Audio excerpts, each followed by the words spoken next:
Fox Sports. We are Baltimore. We are LA.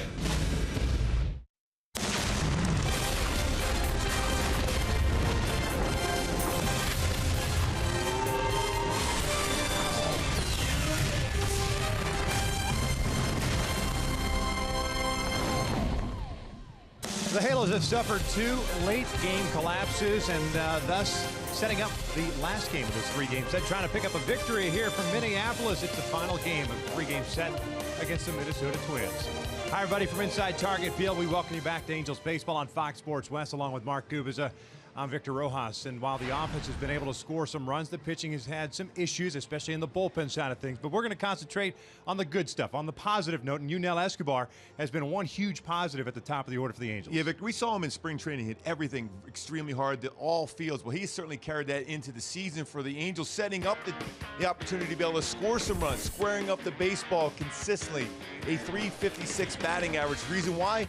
Fastballs away, going the other way. All speed pitches, he's able to turn on it, consistently get on base 22 times in 11 games getting on base. So he's setting up the table. Also, when you mix in the fact is 6 doubles already this season, be able to get on base, but it's going to be up to the other guys right now to be able to drive him home. You make a point right there as far as men in scoring position. The Angels have suffered this year, and the 3 guys in the middle part of the order are the ones that got to suck that up. Yeah, Victor, last year they hit the ball so well. A lot of home runs from the 3 guys in the middle of the lineup from Mike Trout, Albert Pujols, and Cole Calhoun.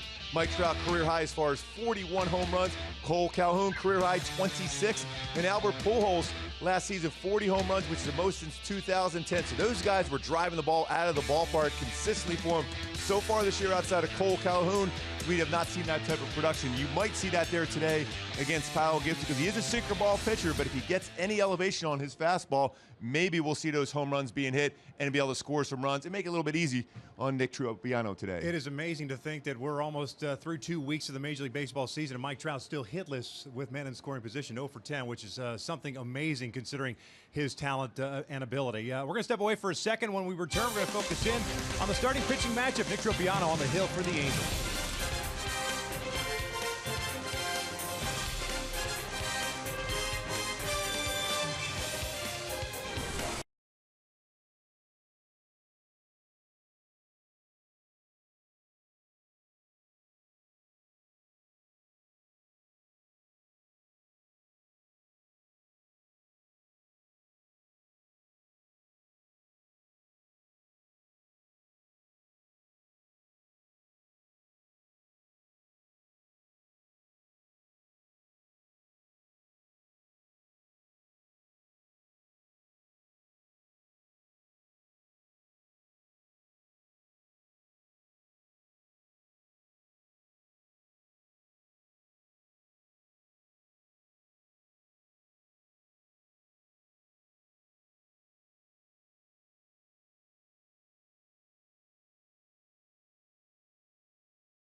it right before batting practice, too, and right before a game. So it's one of the good things that Mike Trout and a lot of the Angels do to get you ready for the finale of this three-game set. Mentioned Nick Tropiano's on the mound for the Angels, and he's in the rotation because of Andrew Heaney's placement on the 15-day disabled list, and had a very good start in his first one. Yeah, he went back to commanding that zone with his fastball. That set up a lot of his secondary pitches. Nick Tropiano is a guy, when he keeps that fastball down, has good running action. Two-seam fastball runs away. That sets up his changeup, his curveball, and his slider going away. And his split-finger fastball, I thought, was very effective. As you see right here, straight down to get a swing and miss against Oakland. He's going to need to be on his game because Kyle Gibson, when he is right, is a ground ball machine himself. Two-seam fastball, very good. Curveball. He's thrown a lot more changeup so far this year, but when he's down in the strike zone, you cannot try to elevate and hit that out of the ballpark. Just hit line drive after line drive. A good guy also to put hit and runs on because he's a pitch-to-contact pitcher. You got a Twins team right now full of confidence. They've won their first two games of the season with the wins on Friday and Saturday. And the Angels are trying to avoid this series sweep. We're stepping away for a moment. When we return, we'll have lineups first pitch, at least we hope to, here from Target Field.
Buy Hyundai. Great deals on amazing cars are going on now at your Hyundai dealer. Visit buyhyundai.com today. By Jack in the Box. Taste the Baconlicious Sourdough Bacon Ranch Combo. Only at Jack in the Box. And by the Jeep Renegade. Find your inner Renegade and reach your highest potential with an EPA estimated 31 highway miles per gallon. Another gorgeous day in downtown Minneapolis. We've been very fortunate with the weather. No rain threat whatsoever. I guess it's supposed to. It may even rain tomorrow, which is perfect because the Angels will be in Chicago to start a 4-game set. Exactly. As long as the weather holds up in Chicago, for that 4-game series. It's not hasn't been good for the Angels, having dropped the 2 games at the start of the series, but you know, there's always tomorrow, and that's the beauty of a 162-game schedule. Let's take a look at Mike Scioscia's lineup for game number 12 on the season. The Angels 5-6 after losing the first 2 of this series. Escobar leading things off at third base. Ortega back out at left, Trout at center. Pujols DHing, Calhoun in right, Cron at first base, Andrelton Simmons at shortstop, Carlos Perez behind the plate, and Johnny Giavitello batting ninth, and he will play second as they take on 28-year-old right-hander. He's a native of Greenfield, Indiana. His name is Kyle Gibson, last year's Twins Pitcher of the Year. Yeah, Gibson's had a good fastball. It's around 88 to 93 range. He throws a slider, curveball, changeup. More changeup this year. Velocity so far, after 2 starts, down about a mile per hour. So my go-to is to be successful against Gibson. This is don't try to pull him. If he throws that fastball or slider away, just go with the pitch, and you got a bunch hits together. Doesn't give up a lot of home runs. There's 37 home runs allowed in his career at the big league level in 425 innings pitched. So he will keep the ball in the yard. You just have to square it up and bunch hits together.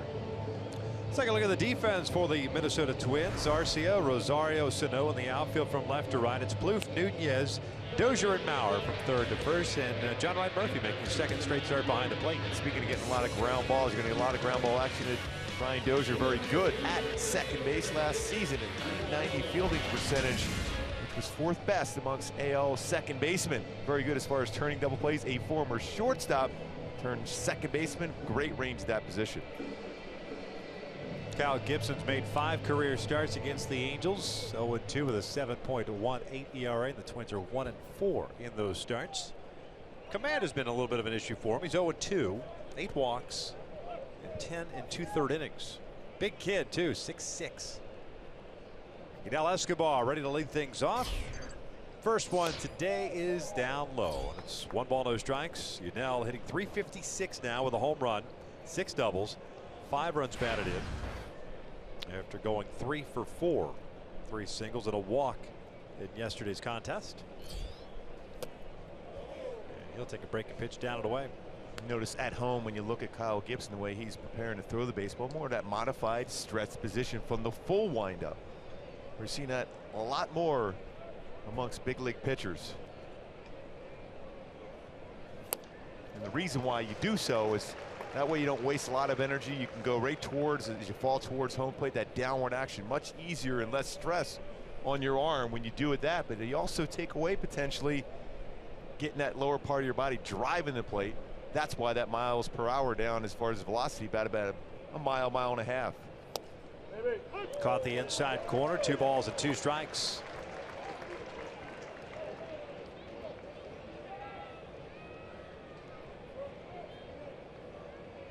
Gibson in those 10 2/3 innings through his first 2 starts allowed 13 hits and has struck out 6.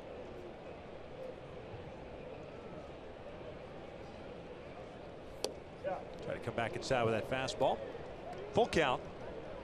Crew chief Jeff Kellogg calling the balls and strikes. Alan Porter at first, John Tempane at second base, and Ben May replacing Brian Honora. He's at third. So often this year you've said full count against Yunel Escobar. Aggressive early. Seems to always work himself back into counts. And that one almost hit him. And it's a leadoff walk. And on base percentage just continues to go up for him. In my Hyundai key for this game today for the Angels to be successful, a little G-Easy. Me, myself, and I.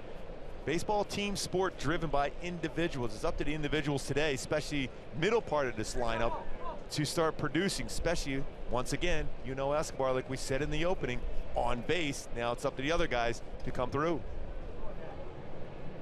Rafael Ortega steps up, second game with the Angels. Went 1 for 3 yesterday in his debut. Also picked up a walk, picked up a stolen base. Plouffe playing in over at third base.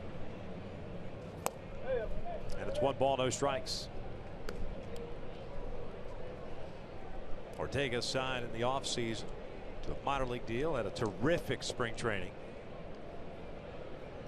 And with Daniel Nava going on with a 15-day disabled list prior to yesterday's game, it was Ortega's number that got called from AAA Salt Lake. And off to a good start. 348 at AAA. Pulls this one toward first. Maurer has it. Fires to Nunez. The relay back is not a tie.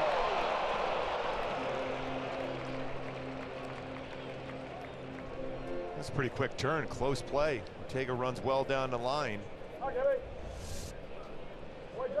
The throw from Mauer. And Nunez quick on his release. Ortega looked like just got his foot in there, where the baseball was brought back in by Gibson. The old 3-6-1 potential double play done well by the Minnesota Twins.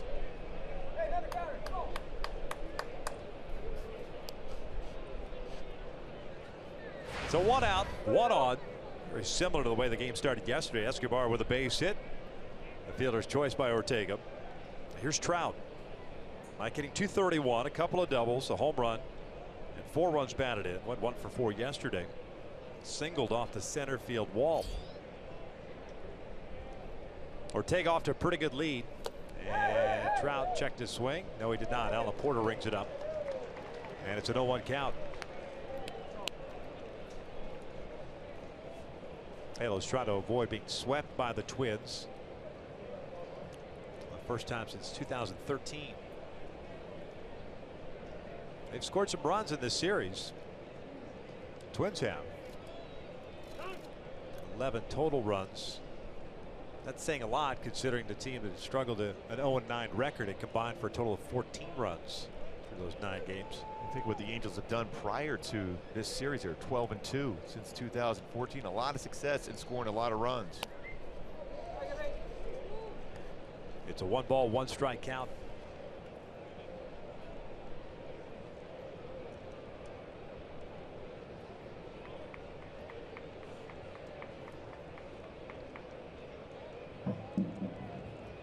Ortega on board with 1 out. Gibson, a very deliberate worker for a big man. Former first-round pick, 22nd overall selection, 2009 out of the University of Missouri. As you notice, he has a modified slide step too, so he's pretty quick to the plate. Although last year allowed 10 stolen bases in 11 attempts. He had 2 pickoffs, 4 career pickoffs. It's very difficult at times for a catcher to be able to catch that sinking fastball and make a good throw. 1 ball, 2 strikes.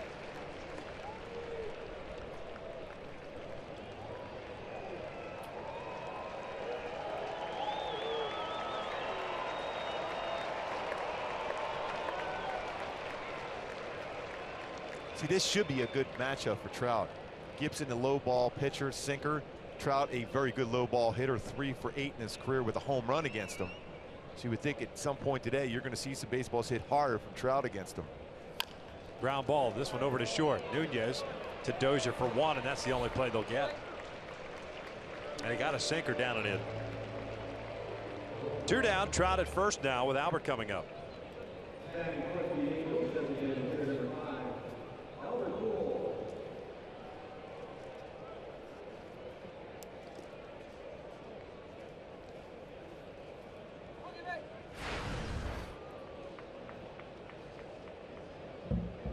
Albert hitless in yesterday's game, going 0 for 4.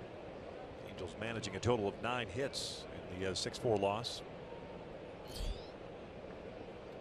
A couple of home runs allowed by Joe Smith. First time in his career he allowed 2 home runs in a game.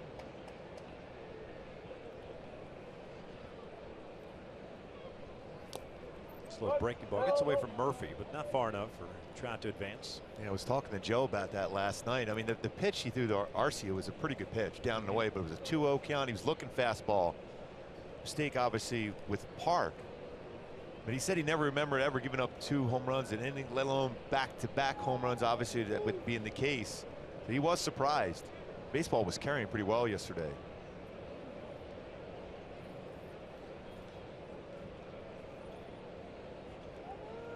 Albert skies one out to deep left field. This one is gone. A big fly for Albert Pujols. 2-0 Halos.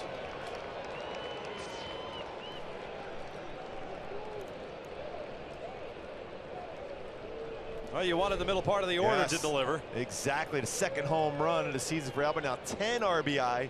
Looking for that production from that middle part of the order. So productive last season with 107 home runs combined by the 3.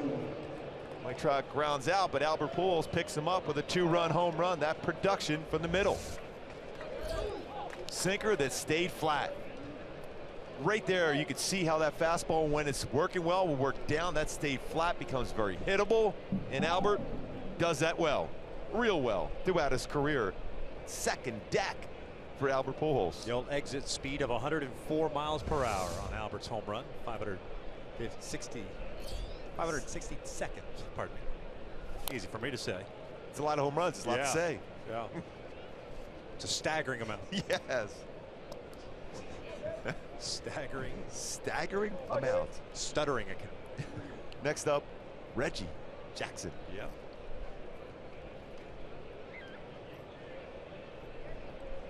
Harmon Killebrew at the top at 573, the late great, one of the all-time great humans. Cole rips one out toward right center field. So no, he's not going to get there. Tries to backhand it, gets away from him. Cole going to try to take the extra base, and he is in there. And imagine Cole will get credited with a double. You've got a infielder, former third baseman, learning the outfield position. That's one of the ones you got to read and kind of play it on the hop. That's the exact point. Good point, Victor. When you make that play, you know you're not going to be able to get it. This play, take the single. You have a pitcher, even though he made a mistake to pull, so he hit it out. Most times it's going to be single after single. Don't allow the hitter to be able to put himself in scoring position himself. When you just feel that in front, give up the single, and he'll figure it out. He worked a lot in spring training with Torrey Hunter. And that's one of those things I'm sure at some point Torrey will text him, call him, say, you just got to play that conservatively and take it for a single. It's a double for Calhoun. His third of the year. C.J. Cron takes low. Cron in 111, 4 for 36 to start the year.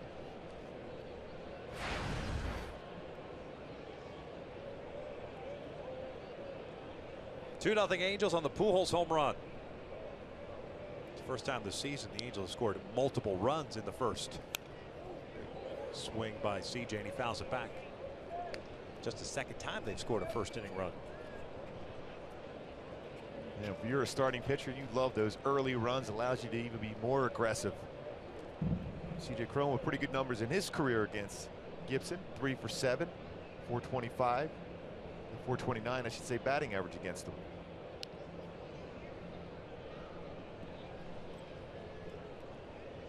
One downstairs, and it's 2 balls and a strike.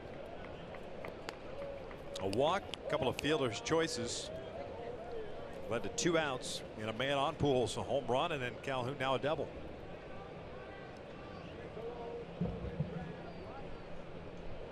Gibson last year 11-11 with a 3.84 ERA.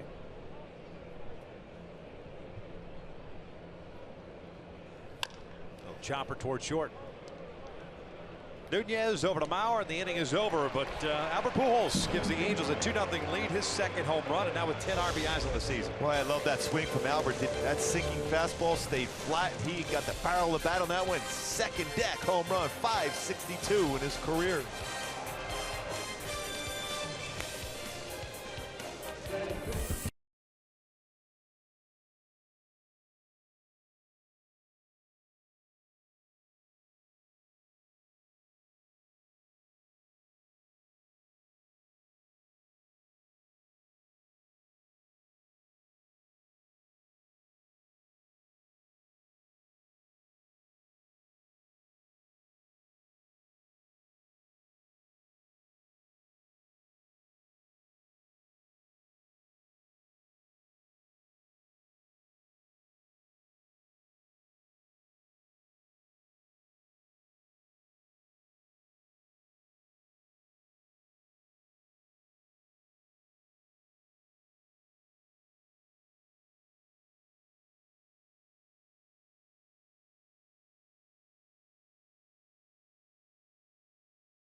We'll check out Paul Molitor's lineup for the 2-9 Twins. Eduardo Nunez has been on a tear. He is leading things off and playing shortstop. Dozier at second base. Mauer at first. Miguel Sano, the cleanup hitter, at right. Trevor Plouffe at third base. Arcia gets to start again in left field. Park back at DH today. Rosario is centered. John Ryan Murphy batting ninth, doing the catching as they take on Nick Tropiano. Went 5 innings in his first start against the Oakland Athletics. 6 hits, 6 strikeouts, 2 walks. Threw the ball very well. Fastball is 88-92. Curve, change, and split finger fastball. My go-tos for Tropiano to be successful today. Game plan execution, exactly what he did last time. Mix that fastball in, finish off with the all-speed, and fastball on the corners, a must for Nick Tropiano today to set up those secondary pitches. Nunez so far 9 for 13 to start the year. A double, a triple, 2 runs batted in. Got to start at second base Friday night. And the shortstop position yesterday as well as today. This one fouled back. And it's a no ball, 2 strike count.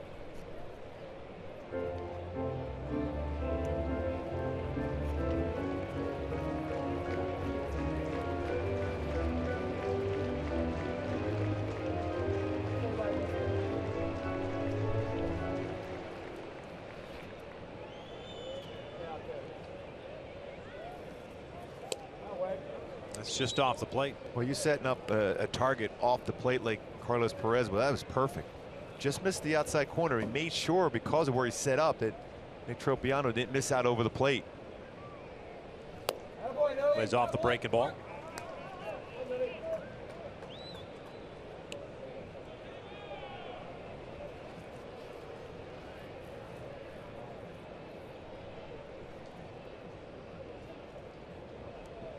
Two hit out toward left.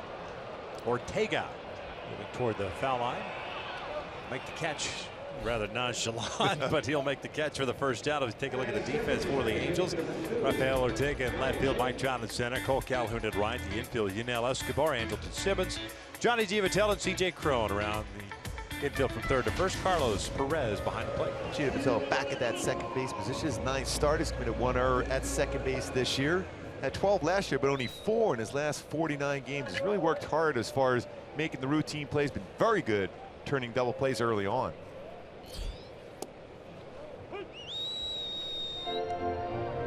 Brian Dozier, the second baseman, 167. Double, a home run, and 2 runs batted in.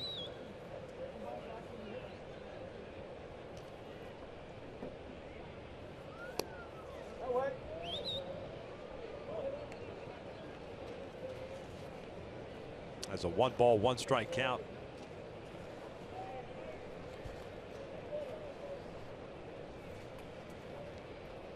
All-Star season ago. That one downstairs. Good power, but will swing and miss. Especially upstairs in the strike zone. Can hit it a long way. Good off-speed pitch. Downstairs like that, more difficult making contact. That's what they say about this young Twins team, is that the power, you're not going to be the Orioles or anything like that, but they've got good power, but they will also rack up quite a few strikeouts.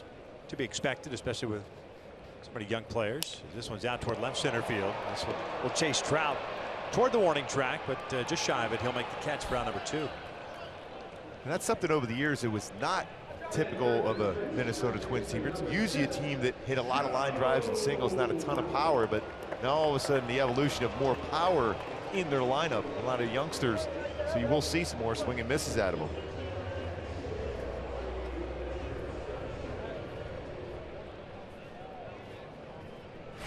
Two outs. Joe Mauer at the plate.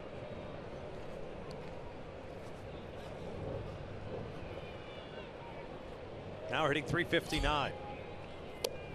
And he will look at a strike. Joe yesterday ended up going 1 for 4 with a single.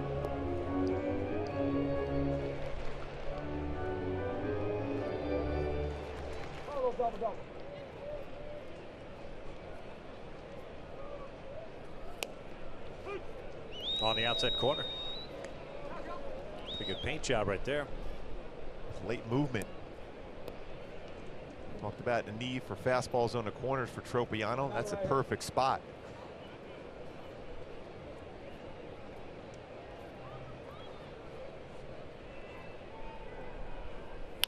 Jammed him toward the middle. Simmons can't get it.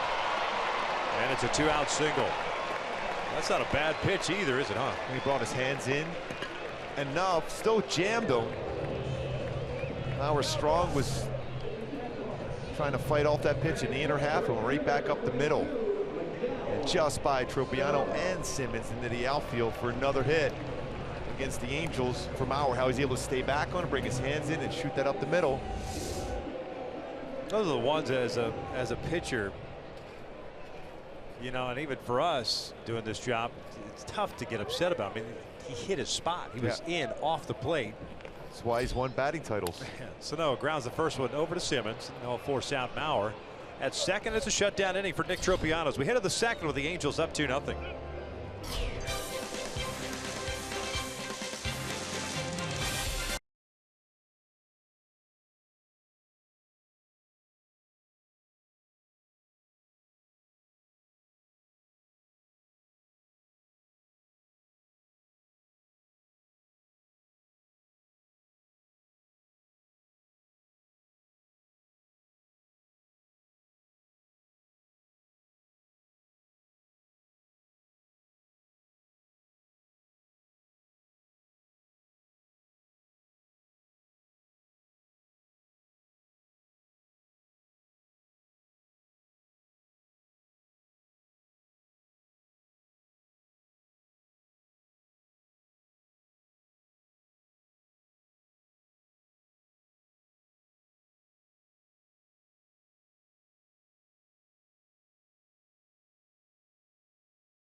Finale of this 3-game set, and we would like to wish the best PR man in the business, Tim Mead, a very happy birthday. There he is. The world's 7th year with the Angels. The world's most interesting man, who's still not been moved out on one of those rockets. He is the original, one and only world's most interesting man. I don't know. Tim Mead. Amaury P. Gonzalez, who does the Spanish Angels broadcast, is going to be a little upset that you called Tim Mead the world's most interesting man. I know. Hopefully he's working somewhere else today. He'll remind me in a couple days when we get back. You sound like a politician now. You running for office? Simmons. So many things went through my mind there. I said, nah, I'm good. Simmons, Perez, and Giavotella here in the second against Kyle Gibson. Bouncer back toward the middle, not hit that sharply. Nunez has it. And Andrelton retired for the first out. When Gibson is on with that sinker, that's what you'll see is a lot of ground balls. Already 4 ground ball outs in the game. But the one sinker that did not sink ended up getting hit in the second deck by the machine, Albert Pujols.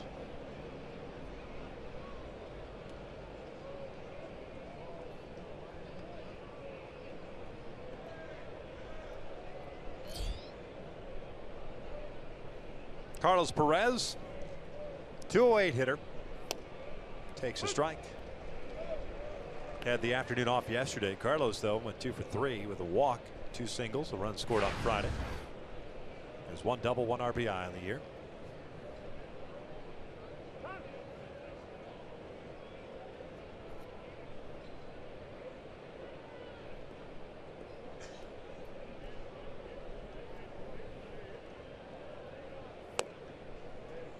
One ball, 1 strike.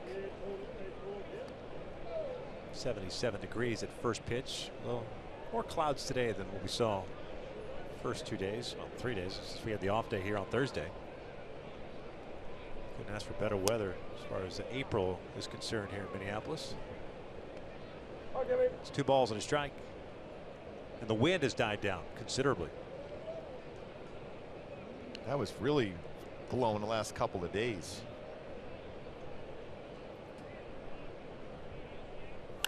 This one punched to right.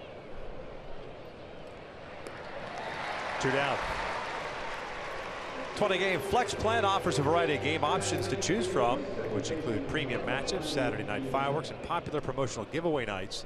Visit angels.com/ticket plans for more info.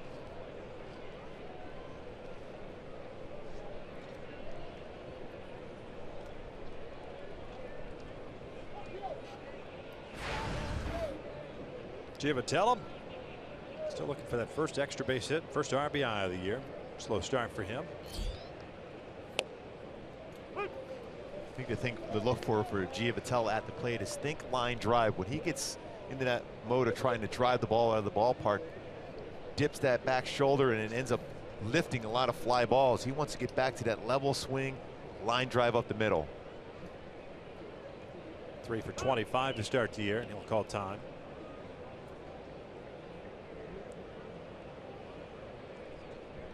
Yeah, especially when you've got a guy behind you at the leadoff spot in Yunel Escobar and the numbers he's put up this year. Just trying to keep that train moving. Yep. It allows Mike Scioscia, because Escobar has been so good as far as handling the bat, you can do some things too with him at the plate. You can put a hit and run on.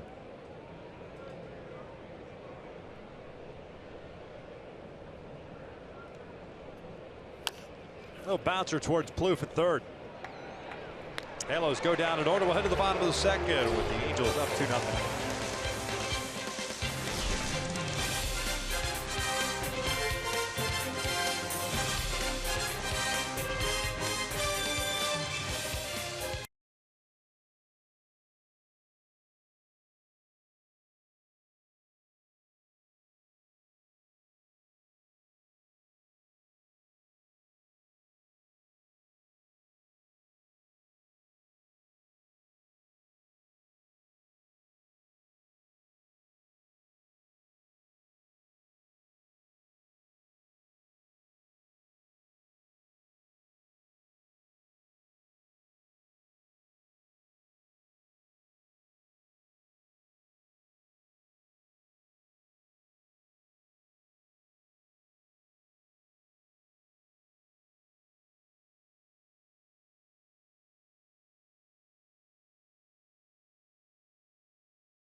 Finale, lead at 2-0 as we start the bottom of the second. You see down the bottom left of your screen the Ducks on the Predators. It's a huge game. Yeah, it is. Predators take game 1. Kings have an uphill battle. Yeah, they're down by 2 themselves. There's a Kyle Gibson on the mound. Maybe see John Gibson in the net for the Ducks tonight. Tropiano delivers a strike on Trevor Plouffe, followed by Arcia, then Park. 256, couple of home runs and 5 runs batted in. 3-hit game yesterday. Triple shy of the cycle.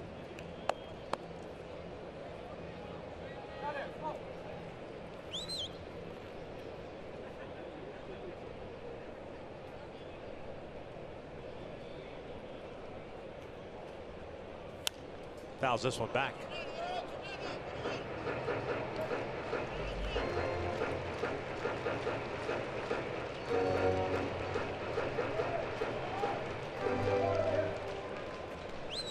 Lufus had great coverage of the plate in this entire series.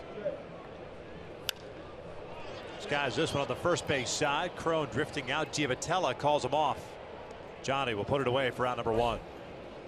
Always easy for the second baseman at that angle to come over and catch a pop-up. Good communication right away for Giavotella calling off C.J. Crone.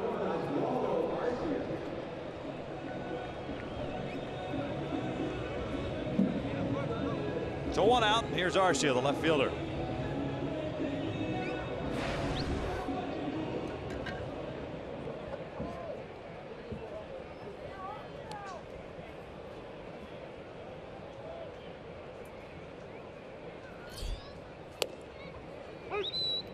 Home run to left center field yesterday. As a matter of fact, he had been hitless coming into yesterday's ball game. Picked up a couple of hits.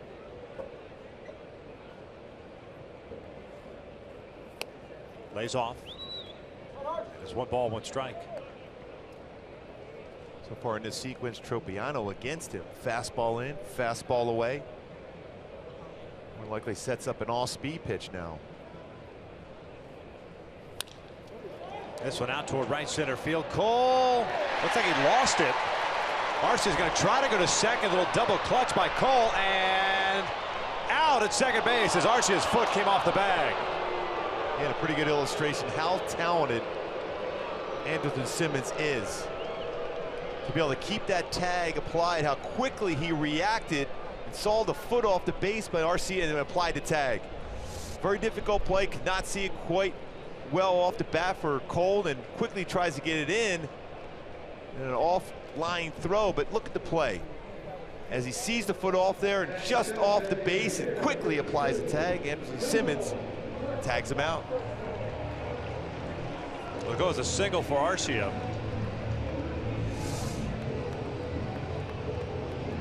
The put out at second base. Boy, Simmons is so good at shortstop position. His instincts are off the charts.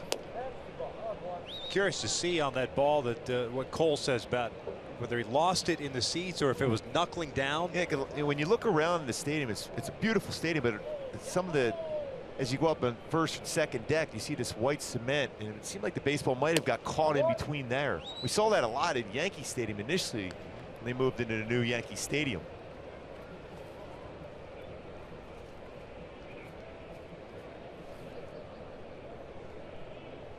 Park, the DH, it is second home run of the season yesterday. Takes down and in. 3 balls and no strikes.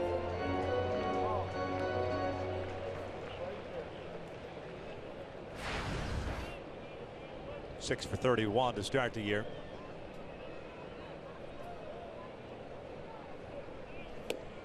That's on the corner.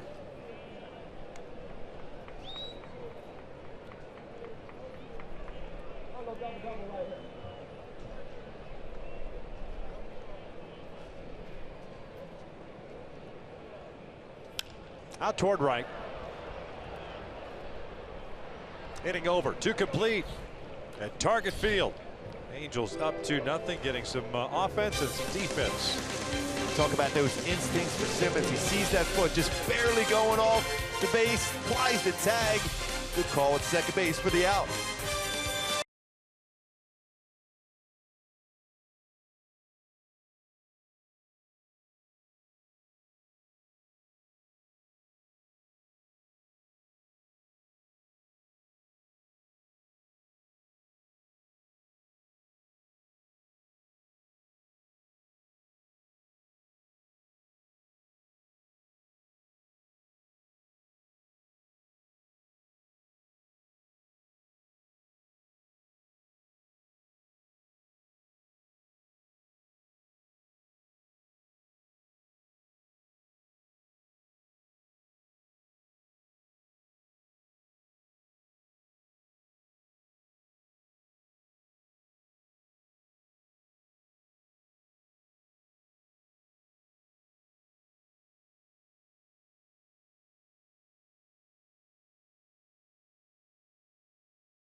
Now it's time for In the Driver's Seat, brought to you by Kia, with Yunel Escobar coming to the plate, and he's been tremendous so far this year. Batting average .356, he had .314 last year for the Nationals, but a .442 on-base percentage. Last year, the leadoff hitters for the Angels is .280. Yunel's been fantastic so far. Top of the order, Escobar taking Trout. Gibson had a 1-2-3 second inning.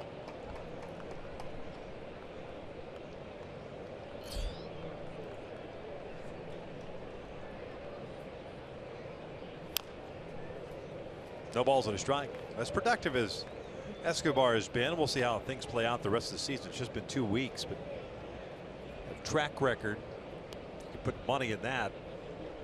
Be a nice guy to have in the middle part of the order as well if you had a true leadoff. Yeah, we were talking about that a little bit. I think, yeah, if there's somebody else who can jump into that spot, have him down, he's going to get many opportunities to get more, you know, chance to drive in runs, and with the consistency with the bat, always putting it in play.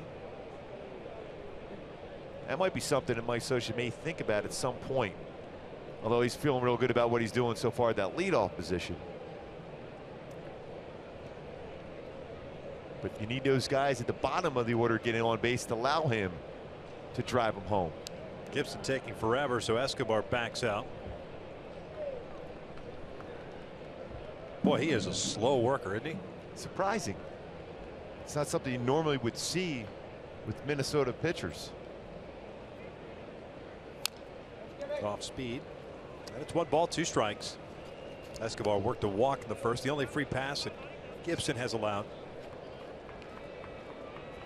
Gave up the home run to Pujols, 2-run shot, and a double to Calhoun.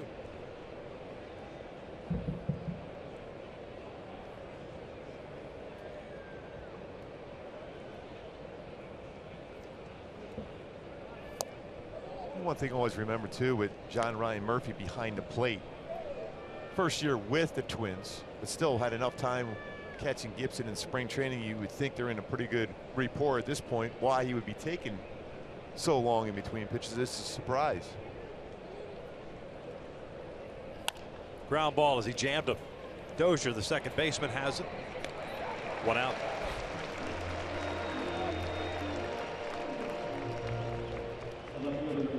They ran that one really in on the hands.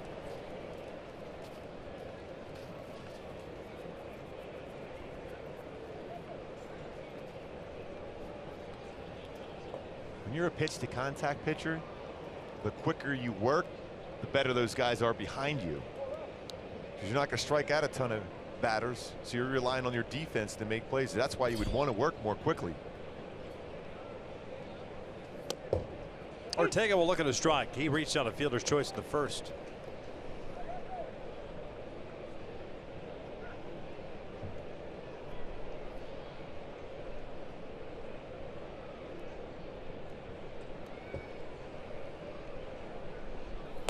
Lays off. Ortega, just 24 years of age, native of Venezuela.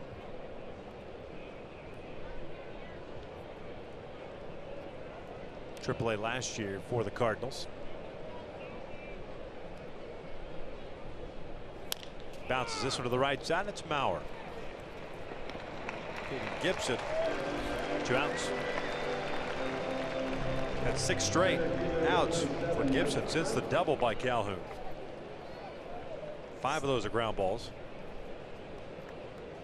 7 overall ground ball outs in the game. Here's Trout. Reached out a fielder's choice in the first inning and scored on the Pujols home run.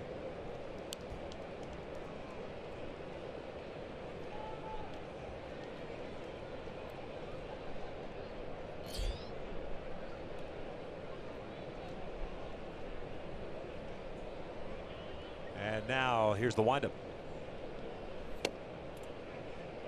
Just missed in.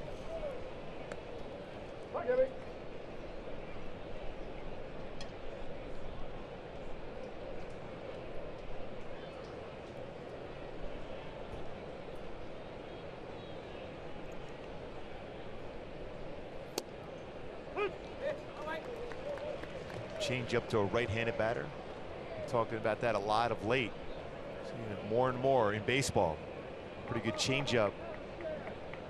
Gibson thrown more changeup so far this year as compared to his curveball and slider as far as off speed pitches. Gotta be a matter of confidence, right? That's usually what it leads to. If you're not feeling overly confident with that breaking ball. Exactly. And that's just had a quick conversation with Garrett Richards about that too. I think he's at the point now where he should feel more comfortable throwing his changeup to right-handed batters. But like we were talking about against Sano the other day, that would have been a real good pitch for G-Rich to be able to throw a changeup there to him.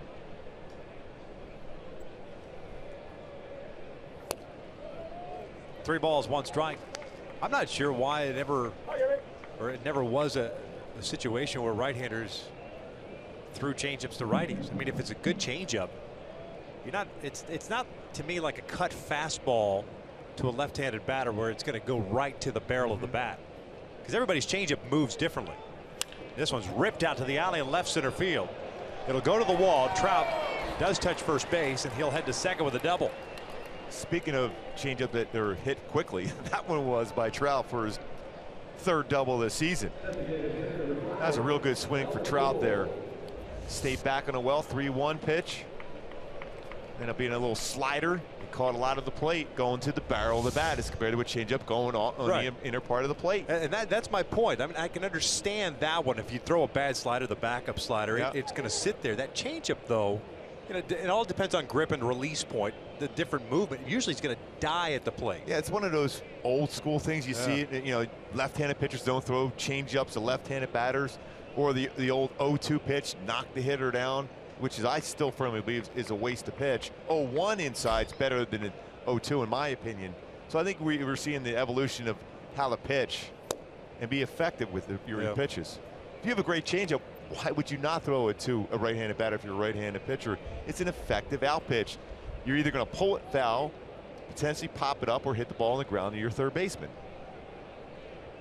Yeah, the ones that are squared up really well are guys that are looking off speed. Yeah, exactly. For the most part. Yeah, they don't have the bat speed anymore to catch up to a good fastball. 1-0 to Albert. Evens the count. This is what he did back in the first inning.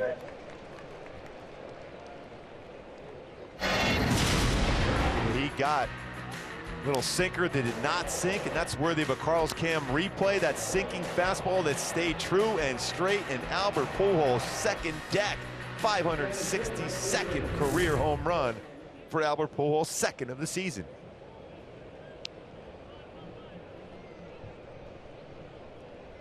Trout at second.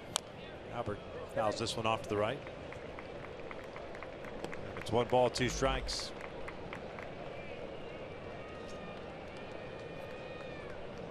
Talk about squaring up a ball. If you look at go back to the Trout double, 111 miles per hour. That ball to the alley in left center. It's one of those cartoon ones where the baseball was screaming on its way out to the outfield grass.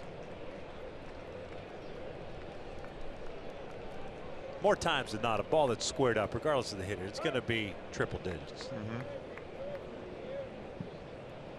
Otherwise, you have a pitcher that's real mad about that.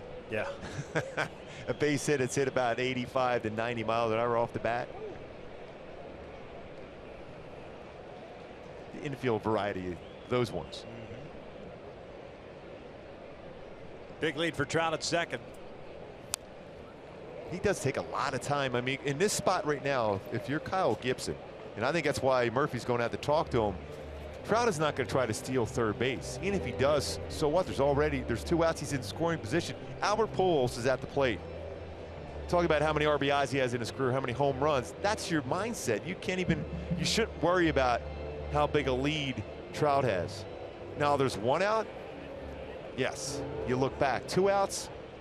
Even if you attempt to pick off, I still don't think it's the right play to do. I think your mindset has to be as a pitcher on Albert, because if Albert sees something that you make a mistake with, he's got a chance going a long way again.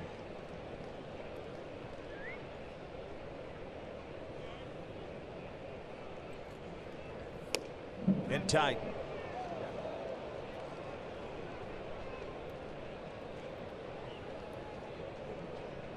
Two balls and 2 strikes. 2 outs. We're in the third. Halos with a 2-0 lead, courtesy of the Pujols home run in the first inning.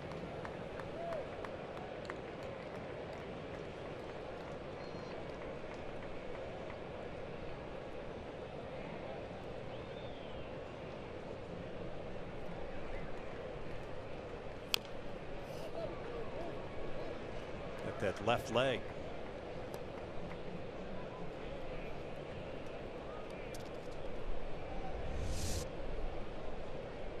That's a changeup in and off the, almost looked like off the heel.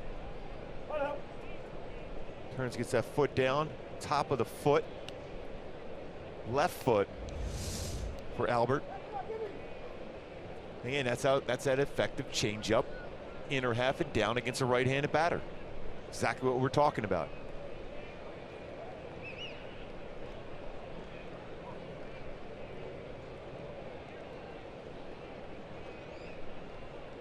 Another 2-2.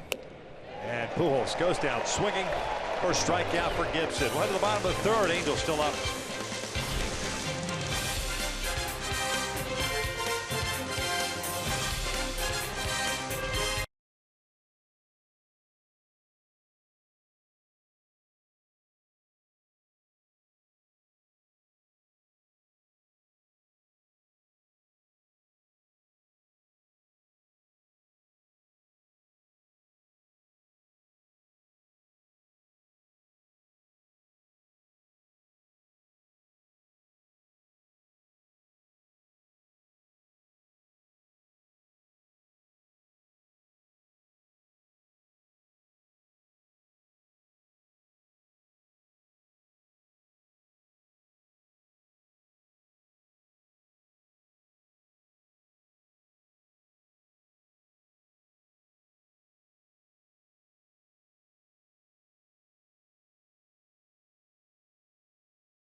Of the third. Great to see Angel fans traveling with this ball club. We'll see some, I'm sure, in Chicago. Hey, folks, if you've got a group of 20 or more interested in experiencing Angels baseball, receive group ticket pricing for as low as $6 per seat. Just go to angels.com/groups for more info.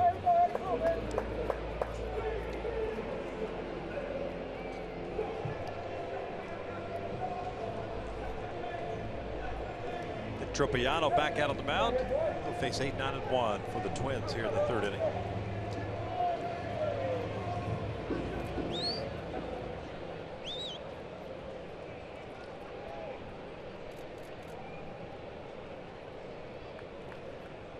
No strikeouts, no walks, 2 hits allowed for Nick.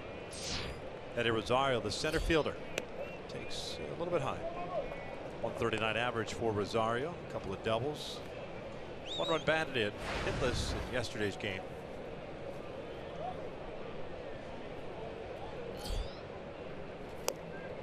That's a real good changeup. Their first pitch fastball off the outside corner, follow up a very good changeup, and he also will mix in a split finger fastball, especially against left-handed batters that go straight down and out of the strike zone.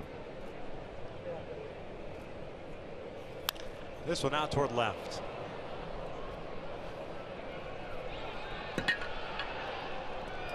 One down. Like that side of the body catch, doesn't he? I think he might go you know, Trout's saying something to him right now, too. It's a little Ricky Henderson leg tap before he catches it. Yeah. This guy got it. Oh, yeah. It's all fun and games until you drop one. No. He had to deal with some serious sunshine yesterday with some baseballs hit his way. And that wind, too. It's a little bit different of a sky here with the clouds. Well, he still has the sunglasses on.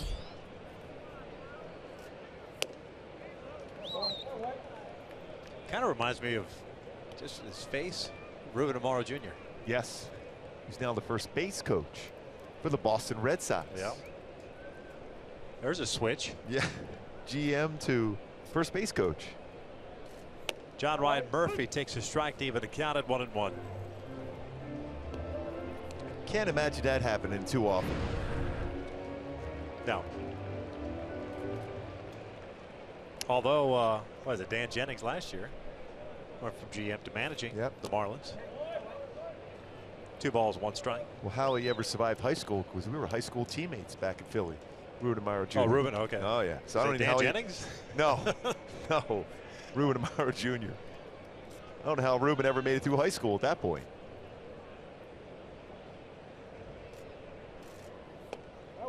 Three balls, 1 strike. Murphy, the catcher, back-to-back games for him behind the plate. 1 for 15 to start the year. Former New York Yankee, native of Bradenton, Florida. But does a nice job behind the plate.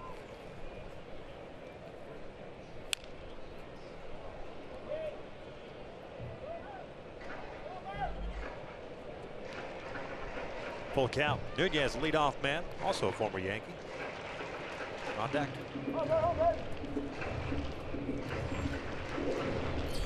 Family day here in Minneapolis, so a lot of folks in attendance.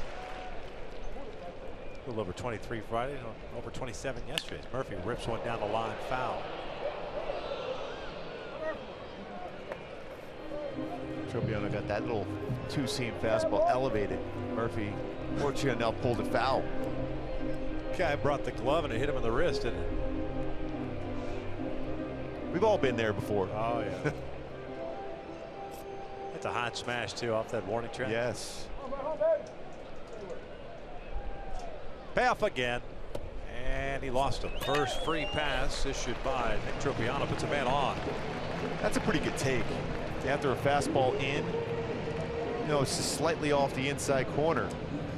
You'll be able to take that pitch. And if you swing at it, you're going to pull that one foul also if you make contact.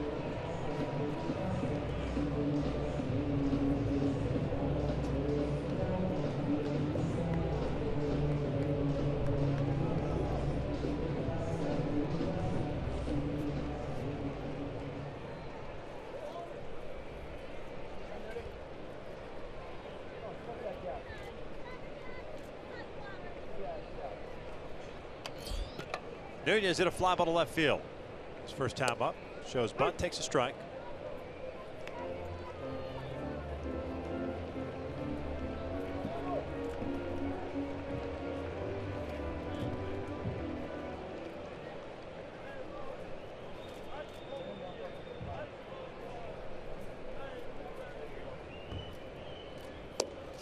Snap throw to first, and boy, nice throw by Carlos Perez right to the bag. I was to say, that was a perfect throw. Made it easy for Crone, right? Just keeps that glove right on the bag as Murphy's sliding back in there. Being a real close play. And even though you don't get him, what it does, it shortens up that secondary lead for Murphy. And allows the Angels, if they get a ground ball here, a better opportunity to be able to turn a double play. Ball gets away from Carlos. Tried to short hop on the backhand side, couldn't come up with it.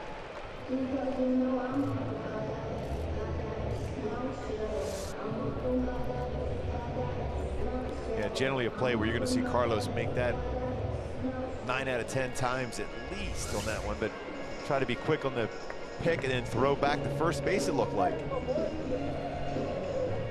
You know, we'll have a quick conversation with Soch as soon as he walks off the field. Just remind him, I know where your mind was on that one, but also you want to keep that in front, especially when we have a pitcher on the mound that can get a ground ball and an infielder.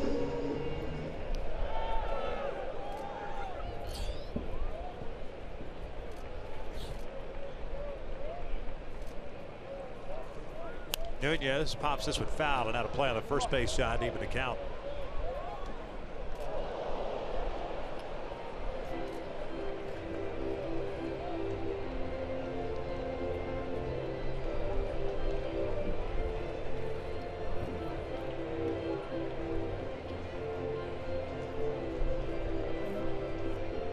Two with one out. We're in the third.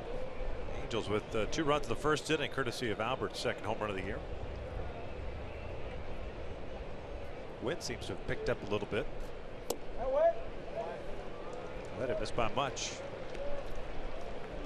Full count.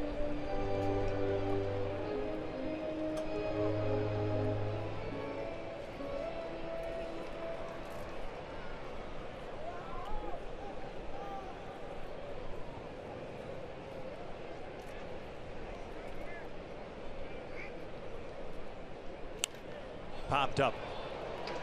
Escobar into foul territory. Makes the catch, 2 down.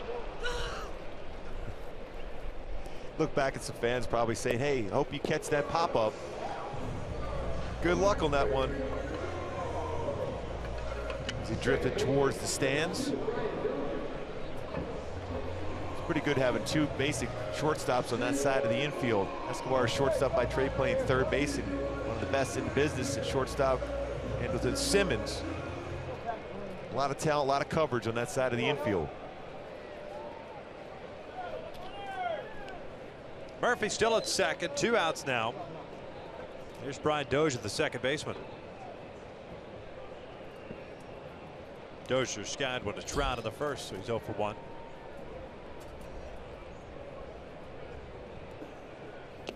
Down low.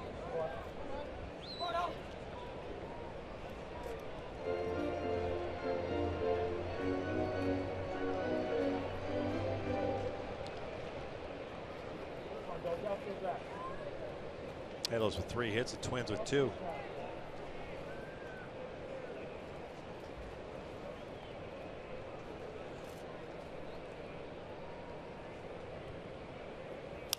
Dozier lifts one out to left center. Ortega is there. And no damage with that walking wild pitch. Some style points in left field for Ortega.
Fans, if you can't watch the games on TV, you can now stream games live on your mobile device. Just go to your app store, download the free Fox Sports Go app, log in, stream the Angels wherever you go.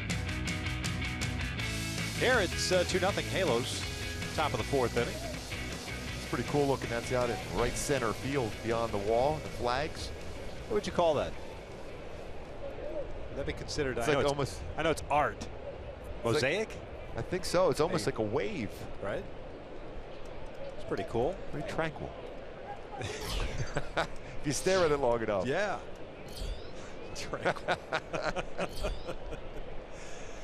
All you need now is a little white noise machine. Yes, I do have an app on my phone. Take a snooze. Speaking of water, there is a Lake Calhoun here in Minneapolis. Your fun fact. Not surprising. Yes. 10,000 lakes. Yes. It's pretty good when they name a lake after you. This one ripped out to center field. Rosario got a good jump on it, puts it away for out number 1. Cole, 1 for 2. There's got to be a Lake Gubaza. The old cement pond, I'm sure.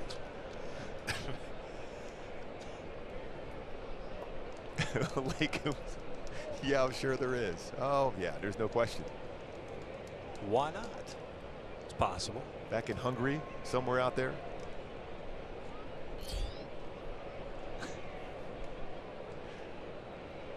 C.J. Cron grounded out his first time up.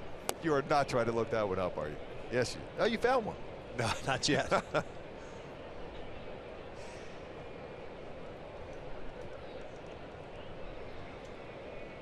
Real good numbers career-wise for C.J. Cron, 341 against Minnesota.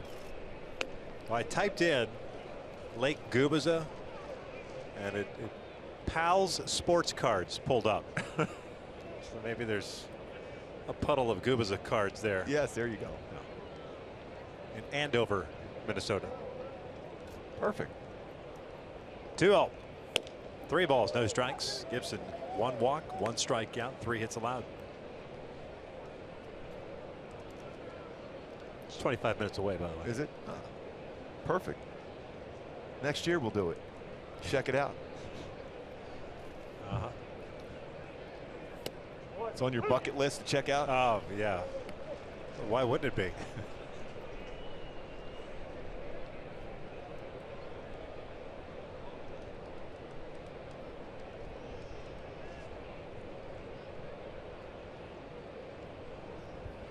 Simmons on deck. 3-1 to CJ. He dribbles this one up the third base line. Plouffe will let it go, and it goes foul.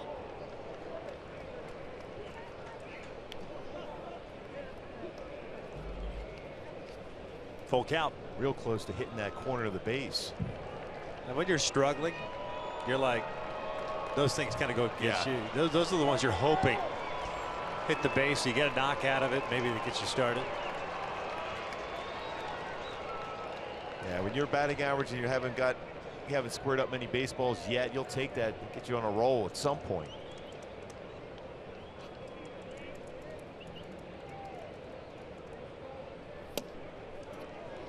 Takes a fastball off the plate.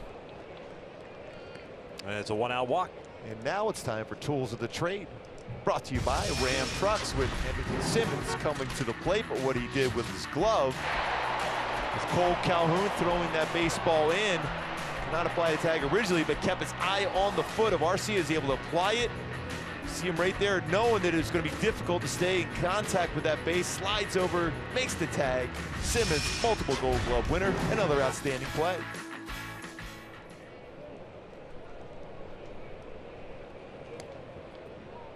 And Cole Calhoun getting an outfield assist on that one.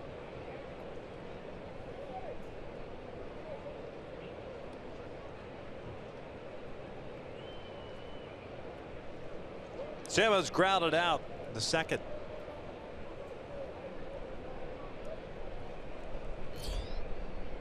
Cron takes off. The hit and run is on, and it works.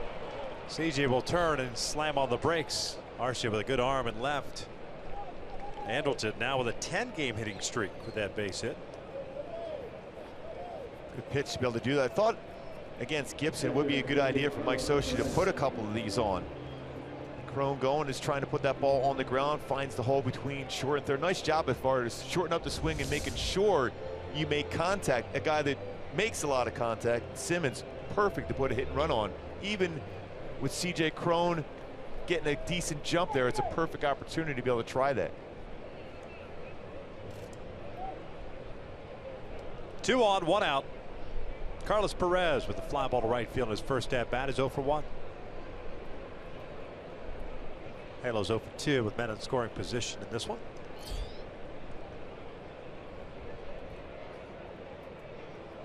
Big lead for Crone at second. Oh, what count? Not really paying attention to CJ. Not that he's going to go anywhere, but helps though with the arms in left and in right to kind of get an extended lead. Yeah, real good arms. Have to try to get a little bit bigger secondary lead if there's going to be a base hit into the corner outfielders. See Brian Dozier's trying to move over there just to shorten up that lead, then go right back to his position. Chopper back over the mound. The shortstop Nunez has to charge. Gets rid of it quickly. Dug out by Mauer. 2 outs. Nice play by the first baseman as well as the shortstop.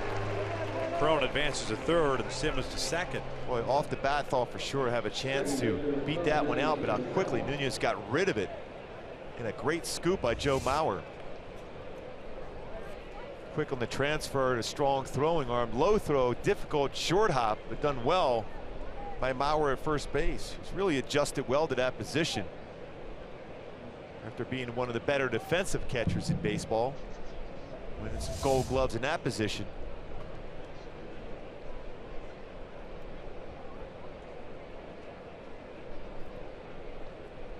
Second and third, 2 outs.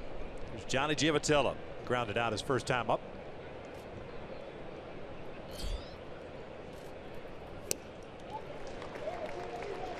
That swing right there was a perfect indication of what Johnny's trying to do on that one. He's pulled that front shoulder, got underneath it, more of an uppercut swing, get back to that swing was so effective last year, especially with runners on base, level, middle part of the field, going the other way, staying back.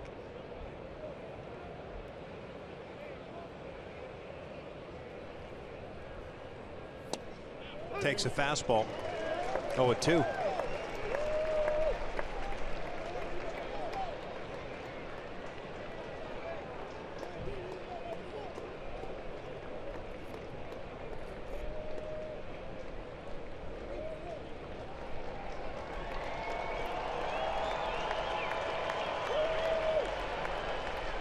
Johnny 0 for 4 so far this year with men in scoring position. He's got Crone at third, Simmons at second. 2 outs here in the fourth.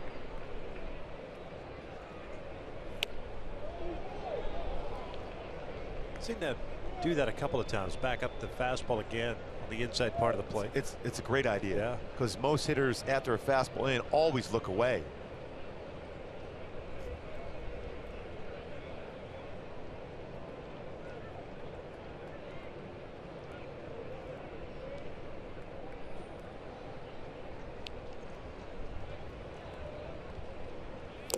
Foul tipped into the mid. Giavotella strands 2. We head to the bottom of the fourth. The Angels still leading it.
Sports West is brought to you by Subaru Loves Promise.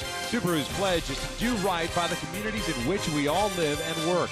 And by El Pollo Loco. Try the new signature avocado tostadas today.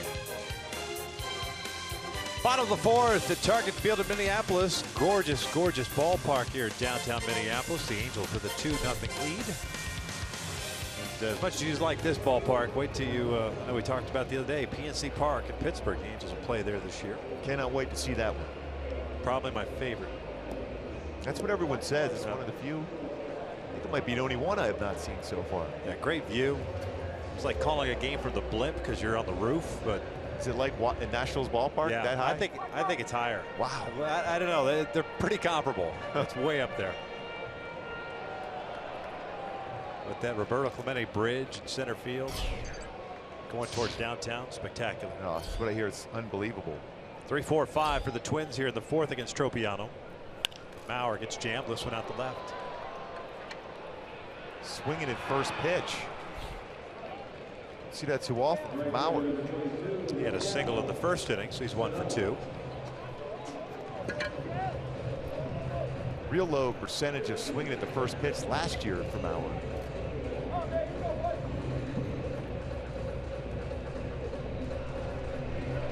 But you'll take it, especially getting him out with his career numbers against the Angels.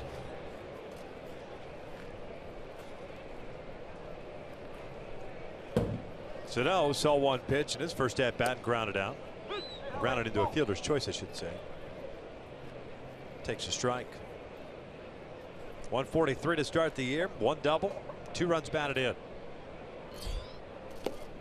Looked like he went around. Yep. Now Porter rings it up. 0-2. Trevor Plouffe on deck.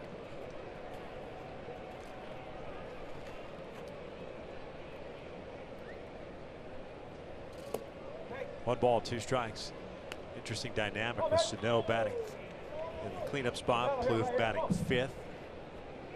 Remember, Sano, a third baseman, coming up through the ranks, highly touted, especially after the Tommy John surgery. He still was thinking about playing third base. As this one's ripped toward the left field corner, and that is a fair ball just inside the line. Sano is going to pick up a double with 1 out here. As Plouffe comes to the plate. Point being is that Plouffe goes into last season wondering what are they going to do with this kid named Miguel Sano. He goes off and has a fantastic year, and then Plouffe all of a sudden finds himself subject of trade rumors this offseason. You know, so he's got to deal with some kid coming up, big prospect one season, and then trade rumors the next offseason. Yeah, and he put up some pretty good numbers himself last year, especially with runners in scoring position. Now he has one now with Sano with that double down the left field line. And credit Plouffe, though, because he befriended Sano last spring training, calls him primo, which means cousin in Spanish. Kind of showing him the ropes. Because Trevor was one of those guys himself, first round pick. A lot of hype. He had some struggles early on and settled in at third base. That's when you know you have a good teammate there. Even though this guy indeed may eventually force you out. But it's all about the winning concept for Trevor Plouffe and the Minnesota Twins.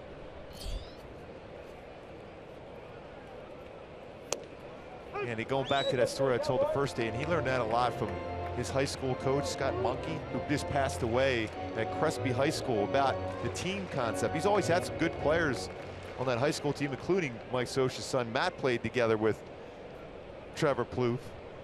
That's what the importance of a good coach, even at the younger levels, just teaching you that it's all about the team concept first. And this is out toward right center field. Nobody's going to get this one. Little one-hop the fence. Sano comes in to score. The Twins get back-to-back doubles. They get on the board. It's a 2-1 Angels lead.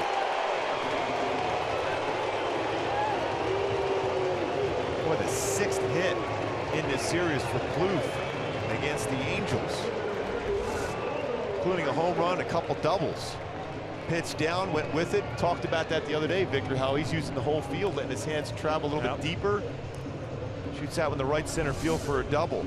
Credit, 4th. Sorry, give credit Plouffe for following up his tweet on Thursday after they lost to the White Sox. He essentially put a tweet out there saying, "Hang with us, fans. You know, there's way too much talent in this clubhouse to continue to lose games."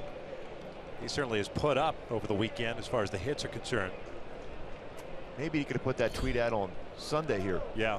And they lost a couple.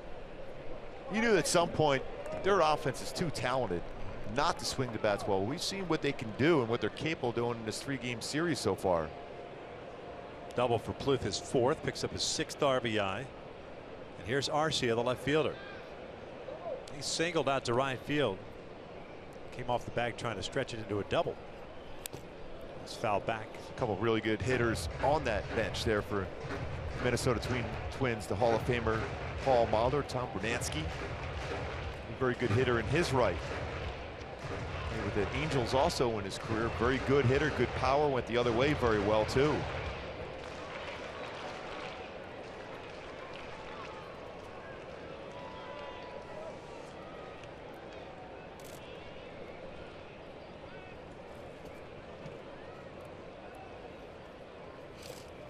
Checked his swing.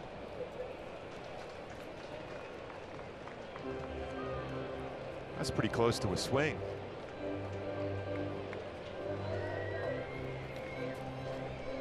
When you look at that batting average with runners in scoring position, the first 9 games is 5 for 66. 6 for 20 in this series, though.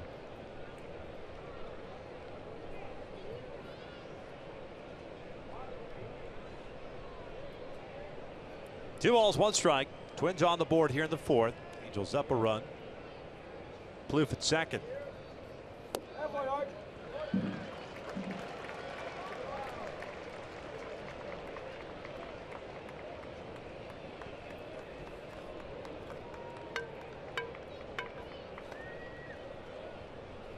.56 pitches for Tropiano. 33 of it strikes.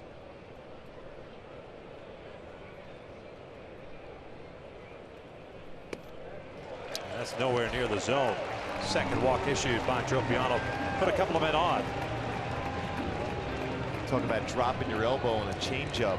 Elevated that one. Got too quick. Delivery. Bring a quick conversation now with Charlie Nagy. 57 pitches thrown for Tropiano. 33 strikes. These are those type of innings, trap innings, if you want to call it that, where the offense had an opportunity to add on, right? Make it a 3 or 4-0 lead. Yet you leave a couple of men in scoring position, and all of a sudden you see the Twins, as the offense comes to play, they're looking, hey, all right, we got a reprieve here. You got the heart of the order coming up. Let's get a couple of runs in. You're exactly right, Victor. When you miss that opportunity to expand your lead, all the pitchers are always talking during the course of the game, and all of a sudden the mindset is, uh-oh, we're going to have to be really good this next half inning because the momentum is now moved onto their side because they got through an inning without any damage, and then we got the heart of our lineup coming up. We feel pretty good about ourselves because you didn't add on and separate yourself from them.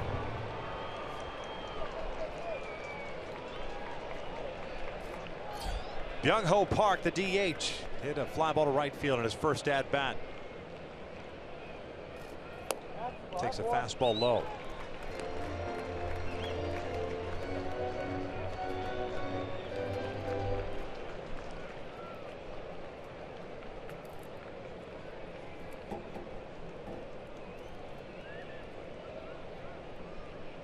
Outfield straight around with Park at the plate. And that got Carlos on the foul right back on him. Follow through foul tip.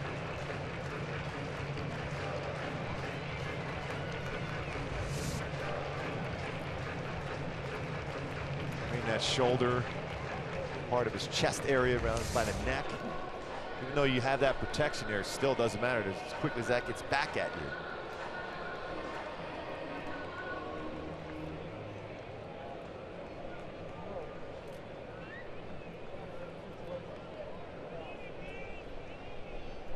Givatello trying to keep Plouffe close to the bag at second. 2 balls, 1 strike.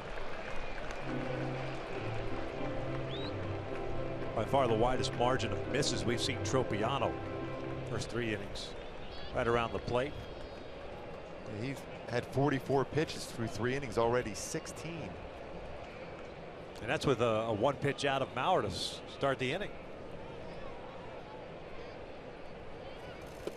Baby, That front shoulder for him is really flying open. It's difficult, especially to throw a changeup, because that drops your elbow down. Even with your breaker ball, you're already falling towards the first base side of the pitching mound. You want to stay compact. You want to think in terms of start, middle of the plate, work down and sink action. Get a ground ball. Get one of your infielders to be able to get 2 out of it. Caught the inside corner. Park thought it was ball 4. It did get the upper part of the strike zone, and an all-speed pitch once again were not exactly where Nick Tropiano wanted to throw it. See how that front shoulder is flying open, and it's the upper part of the strike zone, the corner of our Fox tracks, but it's a spot you don't want to miss too often during the course of a game. Got away with that one. Now think down, think ground ball. 3-2. Called strike 3. Got him looking. Down goes Park. 2 down. First strikeout of the afternoon for Nick Tropiano. Yeah, he thought downstairs, and that was a perfect spot for a 4-seam fastball right on the corner. You're going to see corner Fox tracks. Perfect location. Great job as far as the framing by Carlos. Big strikeout. Time it looked like he kept his front shoulder. Front shoulder's in a lot longer. He's balanced and he's driving to the plate. Shoulders are square. Hits his spot. Great execution by Tropiano. Okay, got a hitter too that was looking off speed, especially after that one before at 78.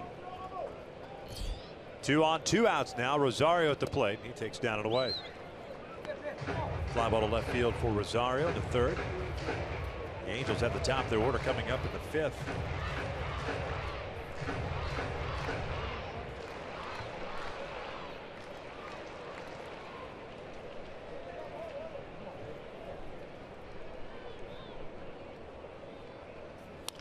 Pulled foul.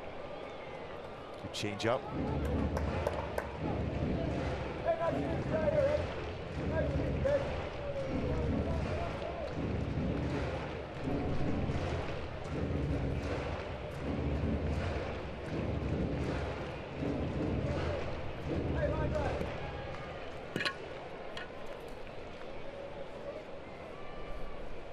Back-to-back doubles by Sano and Plouffe, getting the Twins on the board.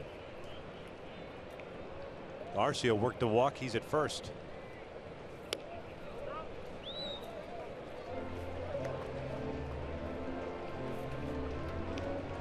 Two balls and 1 strike.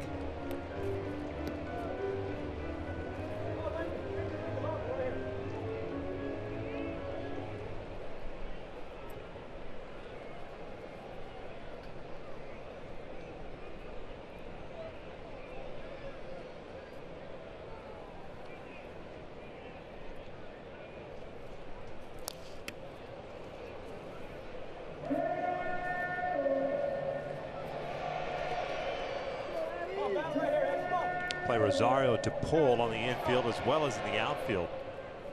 Simmons shading Rosario up the middle. See where Trout's playing him. A couple of steps to his left. The alley in right center. Big alley in left center field.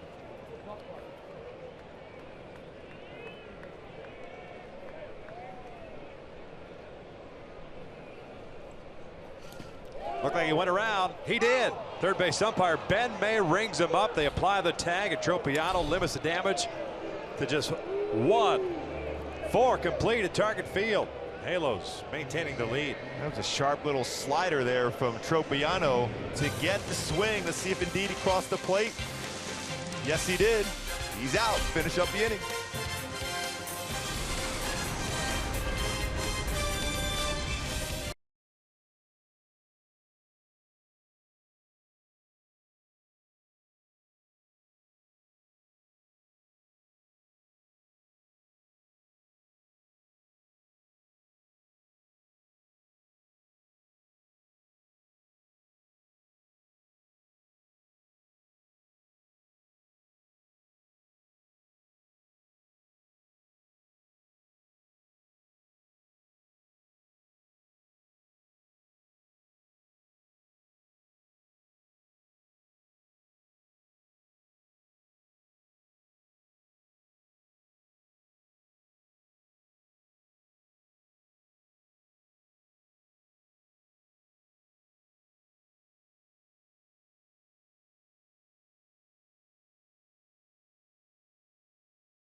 But he limits the damage to just one run. The Angels maintain a 2-1 lead as we start the 5th inning.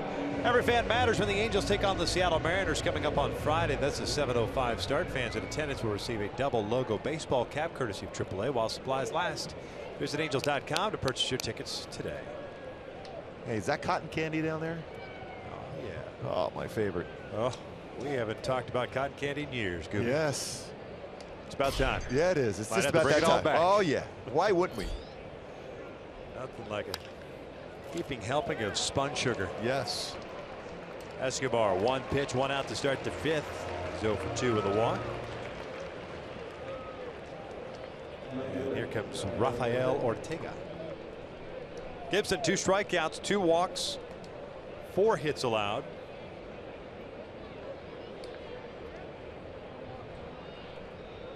Got out of a 1st and 2nd 1-out situation himself in the 4th inning. A couple of base runners stranded in scoring position. Ortega 0 for 2. Couple of groundouts. 9 ground ball outs for Gibson.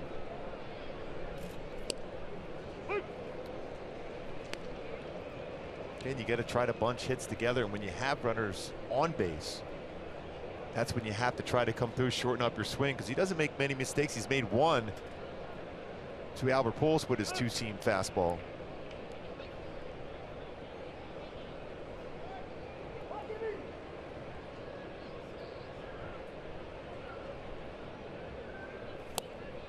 Off-speed pitch. 0-2. A couple of scores around the American League. Yankees leading the Mariners 4-3. That game's in the 9th. Yankees tried to avoid the sweep. Tampa Bay leading the White Sox 3-2. Taking a pulls a foul. Texas rained out. They called it early. They were hosting the Baltimore Orioles. They're going to make it up later on this year.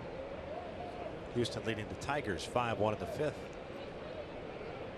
Blue Jays leading the Red Sox 3-1 in the 7th. Here it's 2-1 Angels. Astros off to a slow start themselves, 4-8 so far this young season.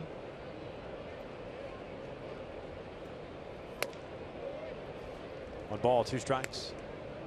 So the sky's falling for them too, huh? Yeah, exactly. Oh, Gooby. Room service. It's on its way. Yes. 1-2 pitch. This one's out towards shallow left. Arcia comes in. 2 down.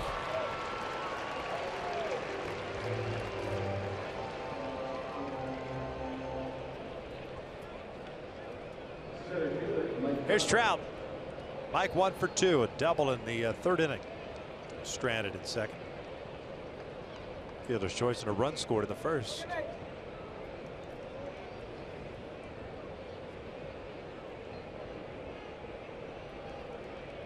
Trout 4 for 9 in his career versus Gibson.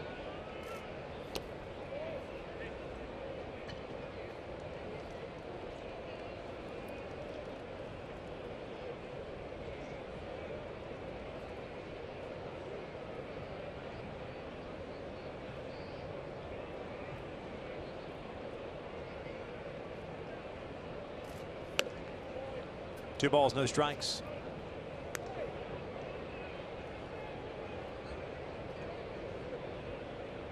Wonder if Gibson will throw Trout a fastball here. Or we go all speed in that fastball count. That's a tough decision. Seems like John Ryan Murphy's going through a series of signs to see if he would indeed throw something off speed. And now it looks like fastball in. 2-1.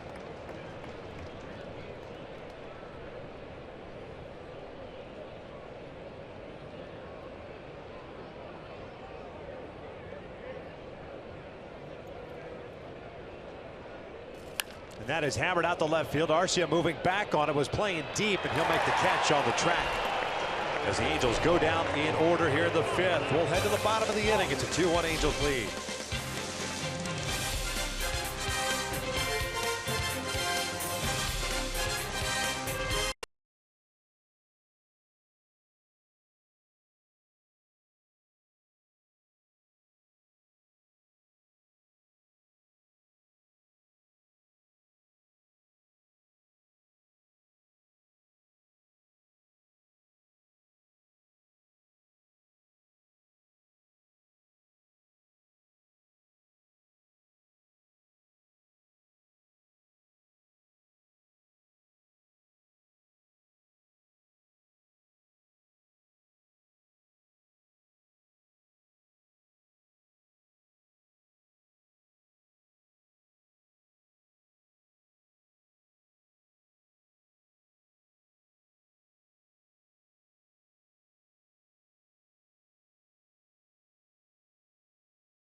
Los Angeles may not be reproduced or retransmitted in any form, and the accounts and descriptions of this game may not be disseminated without the express written consent of Angels Baseball LP. How great was that picture of the little boy? He's eating his hot dog, and then the mom goes, "Oh, I'll have a bite too." He's like, "Hey, hey, what are you doing?" Hot diggity dog diggity. Oh, yes. Oh, the great foods you find at a ballpark. Bottom of the 5th inning, Murphy, Nunez, and Dozier. That may be one of my questions for Gooby Tuesdays about what to put on the hot dog. Your favorite stuff to put on the hot dog. Wait and see. Potentially. Tuesday. Very particular about what you put on hot dogs. Yes. John Ryan Murphy, the catcher, walked in the 3rd. 2 base on balls issued by Nick Tropiano.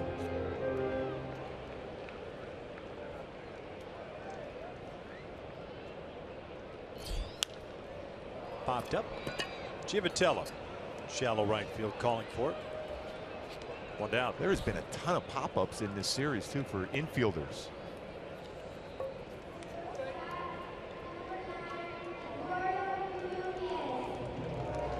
Three in this game. Minnesota Twins hitters. Quite a few yesterday.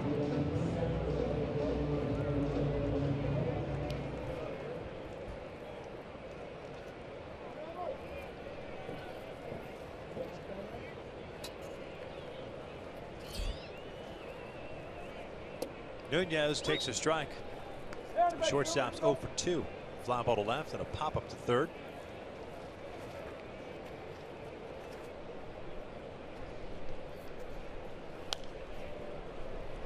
Kids' Day, you see some pictures up on the scoreboard, so you're used to the normal picture, but Nunez picture up there, a little youngster drew the picture. That's pretty cool. Yep. Better than what I could do. Oh, there's no. I will concur on that one. Yeah, art not one of my strong suits. I could draw Garfield and Odie. That's it. Besides that, so you got that stick figures. Yeah. Yep.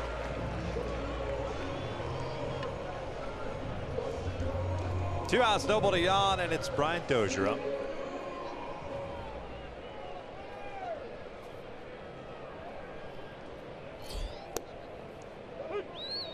Couple of fly ball outs for Dozier, so he's 0 for 2.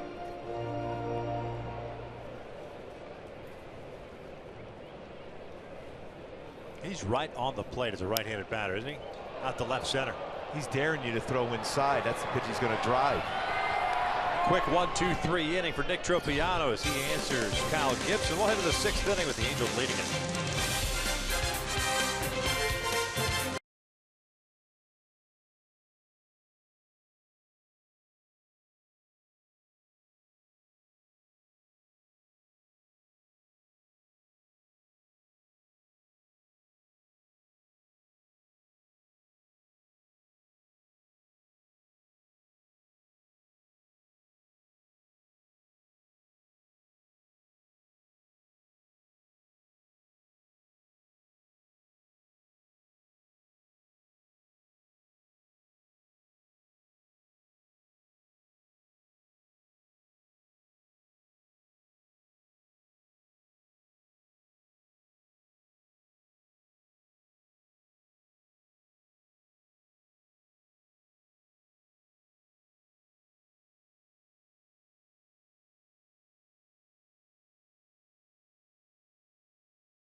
This telecast of Angels baseball on Fox Sports West is brought to you by T-Mobile. Get Major League coverage. T-Mobile has doubled its 4G LTE in the last year. and by Energy Upgrade California. It's easy to stay golden at energyupgradeca.org. Top of the 6th inning here at Target Field. It's 2-1. Angels on top. Albert Pujols with a 2-run blast in the first inning. Kyle Gibson has limited the Angels, although they did have an opportunity both in the 3rd and 4th innings. Unable to capitalize as Pujols will lead things off against Gibson. 1 for 2 so far today with a home run and a strikeout. 2 strikeouts, 2 walks for Gibson. Well, Gibson and Tropiano both basically at the same pitch count. Tropiano had 75 through 5, and now into the 6th inning here, 1 pitch in, 75 for Gibson. Little cue shot. Gibson will take it himself. 1 down. Well, the Angels could use some length out of Tropiano, considering the use of the bullpen and no off days between this and Chicago. You got a 4-game series coming up. Matter of fact, don't have an off day till a week from Thursday. And that's when you look for those add-on runs here. A little more relaxing for Mike Scioscia, and the thought about going down to the bullpen or letting Tropiano get a few more pitches. He's been pretty solid as far as his pitch count. Mentioned it's 75 through 5. Cole Calhoun 1 for 2 with a double and a fly ball to center. Cole backing out with Gibson taking his time. Cole had his 8-game hitting streak snapped yesterday with the 0 for 4.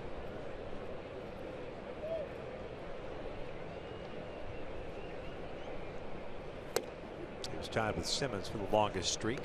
Hamilton extended his yesterday to 9 and today to 10.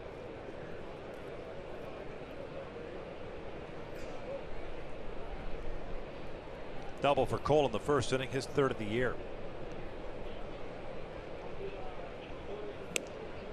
Two balls, no strikes.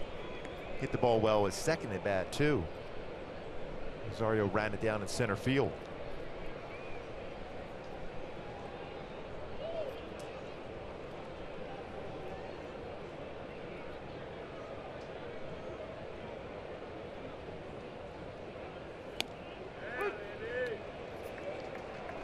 It looked like it was off the plate. Well, it looked like at least a half a baseball, if not a full baseball, off the outside corner. And if you look at our Fox tracks, you can see clearly that was off the corner.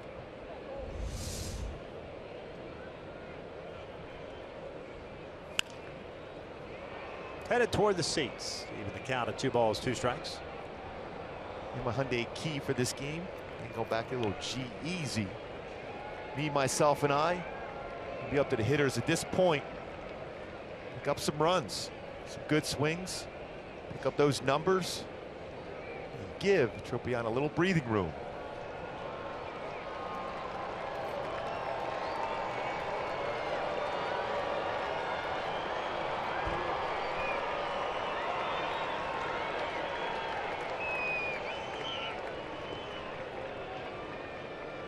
Crone on deck. 2-2 now to Cole. Struck him out. Round number 2. Hard slider down and in. Real good location. See the target being set down. Slider down and in.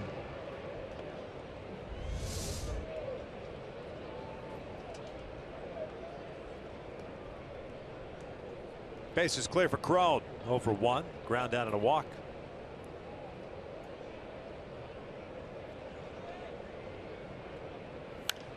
Fouls it off to the right. Jumped on that first pitch fastball.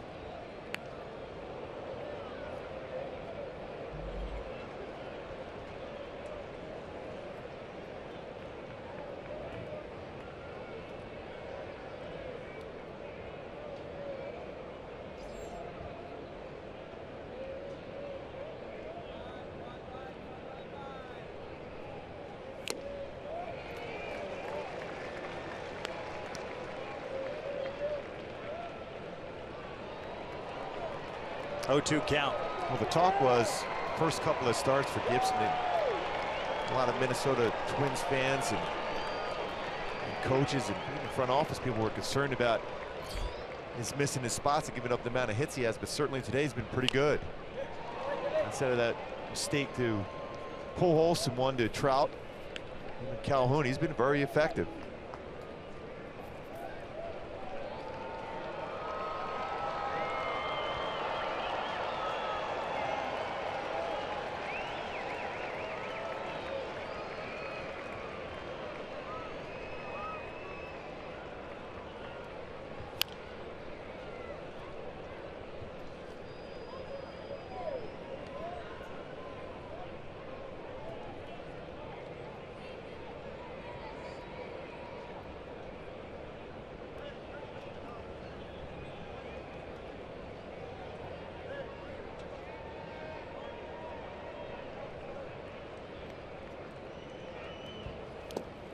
Plays off the breaking ball.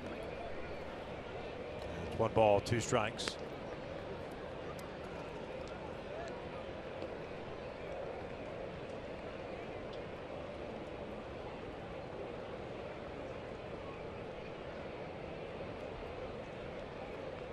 Two runs for the Angels in the first. Twins getting their run in the 4th inning of back-to-back doubles. This will be the 86th pitch for Gibson. Cron goes down swinging, and it's another 1-2-3 inning. 8 in a row retired by the right-hander. 2-1 Halos as we head to the bottom of the 6th.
Number 5 coming up for the Minnesota Twins to face Nick Tropiano. Angels nursing a 2-1 lead. Mauer to lead things off here, and he started off the 4th inning swinging at the first pitch and hit a fly ball out. That was the inning in which the Twins eventually got their first run of the game. It's like it's got 5 innings so far. Looks like there's some movement down, some throwing down in the bullpen for the Angels. Greg Malley, the birthday boy. His birthday today also. Now he shares a birthday with the incomparable Tim Mee. Incredible. What a lucky kid. Oh, there's no doubting that. Off speed for a strike. Now 1 for 2 as he singled back at the first. There's that picture again. It's a good look for Joe. I think got the eyes just right. Yes. Ground ball toward the left side. That's Simmons, was playing him up the middle. 1 away. Notice how he got down to keep that baseball in front. I know he has a little bit of time. Bauer running down the line, especially with the strong throwing arm he has. Such an old school thing to do, isn't it? Keep it in front. Yeah. Even if it hits your glove and hits your body, you still have time to recover. You don't even see that in the outfield anymore. No, everyone fields the ball to the side. Yeah. Right in front, stays down on the baseball, looks into the glove with 2 hands. Perfect throw across the diamond to get Mauer. If you're a youngster, watch how Simmons plays that shortstop position. Good breaking pitch from Tropiano. That was his 78th pitch of the ball game. So no double down the left field line in the 4th inning and scored. 1 for 2 game. Just his 2nd extra base hit of the year.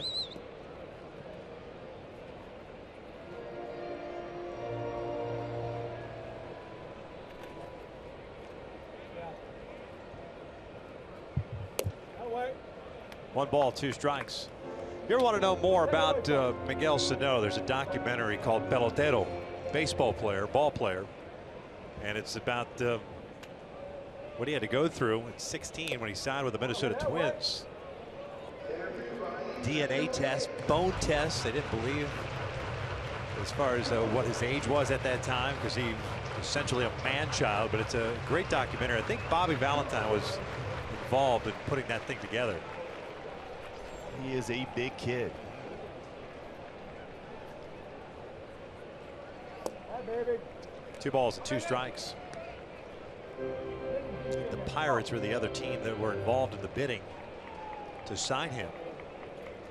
The Sano family didn't want contact directly with the family, and Pirates tried to contact the family directly, and that's why they ended up signing with the Minnesota Twins. And Sano skies went out to right center field. That's a towering fly ball. Mike Trout calling for it. 2 outs. That's a pretty good indication of his power. He just missed that one. That was up in the air a long, long, long time.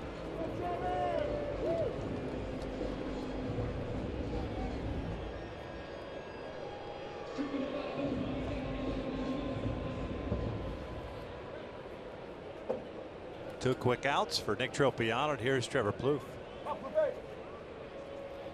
RBI double in the 4th inning. 11 hits now this year. 6 have been extra base hits.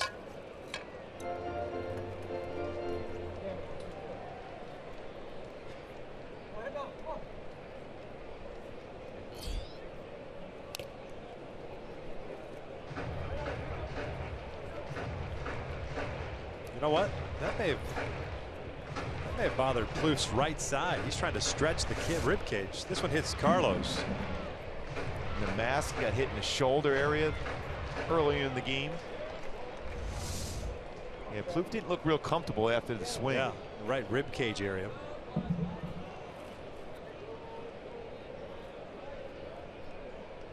And that's what you do when you see that type of reaction from a hitter as a pitcher. You go away. Much more difficult for a hitter to be able to reach that outer part of it. It's going to force your hands out and more discomfort potentially on a swing. Breaking ball, rolled foul. He's still moving around his body.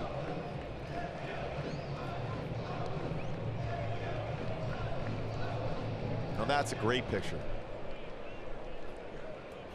Yeah. Trevor has somewhat of a long neck. It's down low. 2 balls, 2 strikes.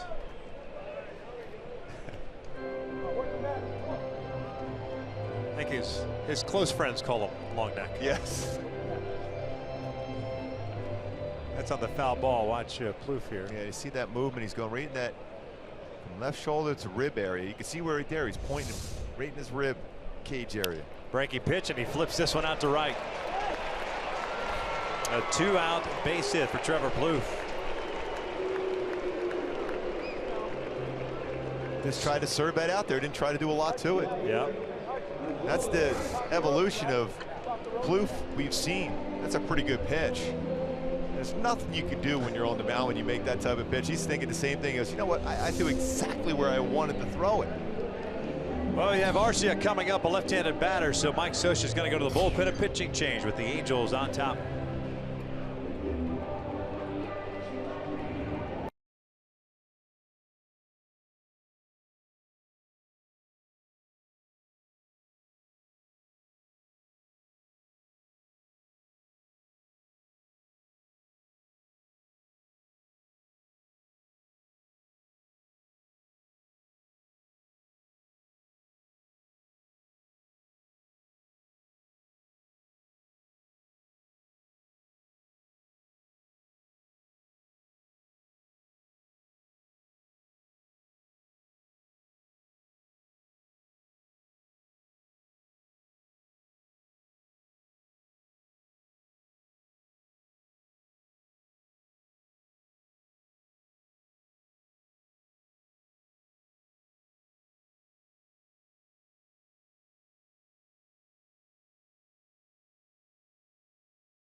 for Nick Tropiano in his second start of the season. Went 5 against the Oakland Athletics, 5 2/3. Almost got through 6 had it not been for the blue base hit by Trevor Plouffe. So he departs and gives way to Greg Malley, left-hander, on a relief to face Osvaldo Arcia.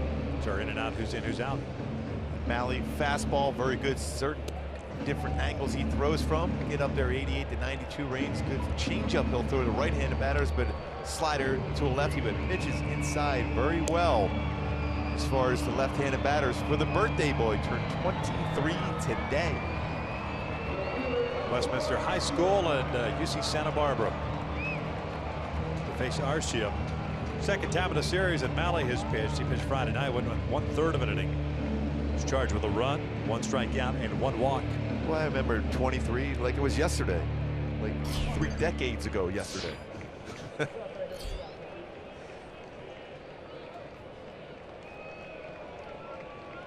Arcia, the left fielder, a single and a walk.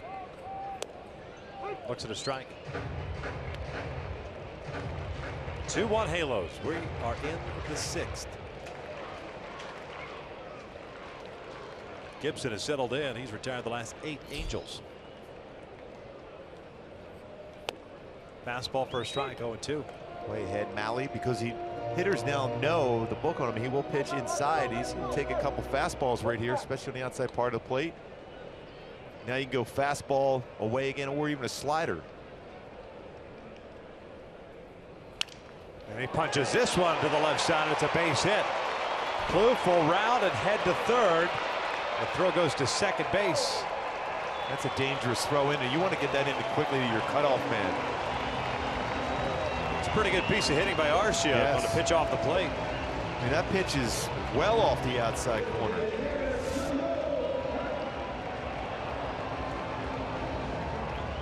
Maybe up a little bit. Yeah, you want a little bit further down, but still shift on in the infield there. That's just a good piece. 2 real good pieces of hitting we've seen in this inning. Again, that's a dangerous throw. You want to get that in quickly to your cutoff man, because if that gets away from Giavitello at second base, the runners are able to come home and tie the game up. Tying run at third base. Arcia at first. There's Park, 0 for 2. He will look at a breaking ball for a strike. Park a fly ball to right and a strikeout looking.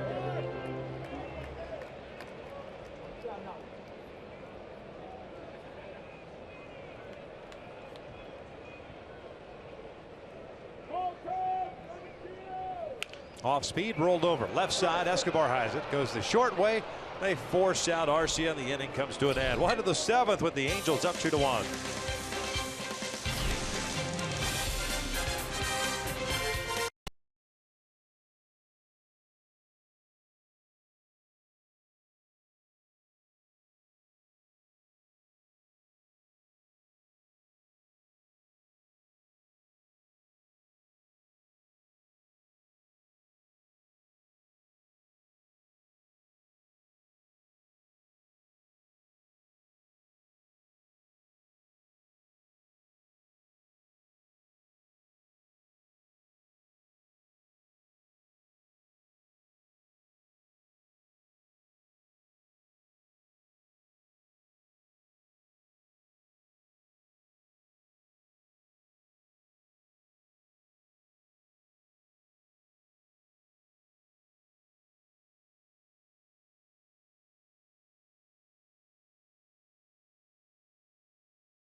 This telecast of Angels baseball on Fox Sports West is brought to you by Mercury Insurance. On a mission to save you money, log on to MercuryInsurance.com today to get a fast free quote and see how much you could save. And by your Southern California Toyota dealers. Angels on top 2-1, top of the 7th inning. Bottom third of the order coming up for the Angels. Tropiano allows a run in his 5 2/3. Greg Malley, after giving up a single, gets the final out of the 6th. It'll be Simmons, Perez, and Giavotella here trying to figure out Kyle Gibson. Simmons 1 for 2 with a base hit. Now with a 10-game hitting streak.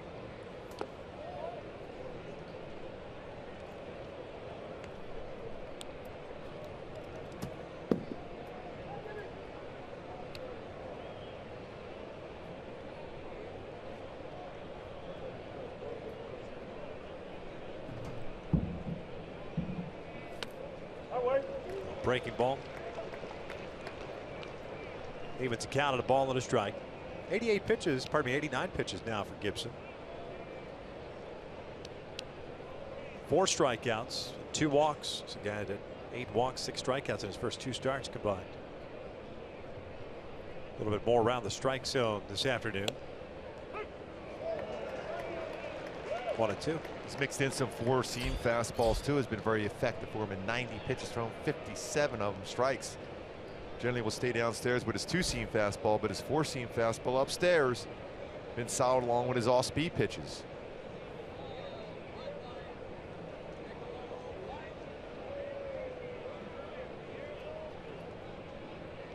This one's down towards center field. Rosario plays a shallow center field, ball carrying a little bit. He'll track it down for the first out.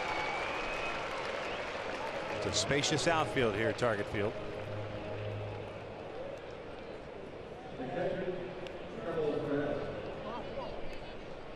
No, Byron Buxton, he was hit on a hand in Thursday's game against the White Sox. Rosario's gotten the start at center in all 3 games.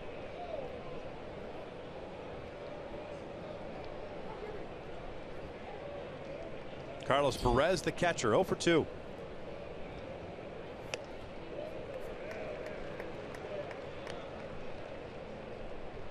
Angels with just 4 hits, the Twins with 6.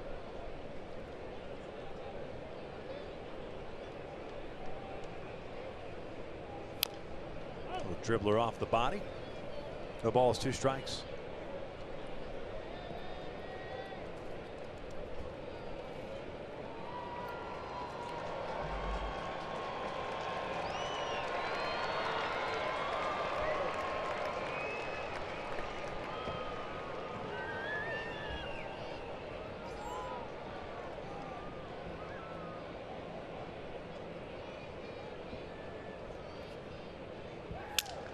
Broken bat, pop up. Bauer puts it away, 2 down. That's 10 in a row now. And that fastball 93 in on the hands.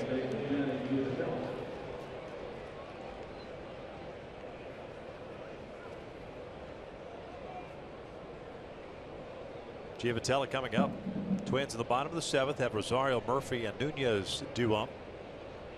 Angels have action in their bullpen. Mike Moore in loosening.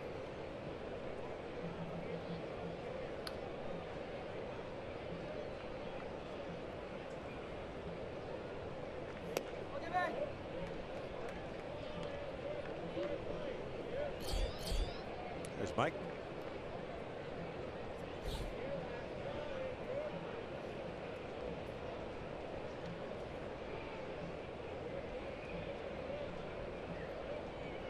Johnny 0 for 2 with a ground out and a strikeout. Takes upstairs. 2 balls and no strikes. Going to try to hit a ball in the gap to get in a scoring position for Escobar. Now on a good count to do some damage if you're Johnny Giavotella.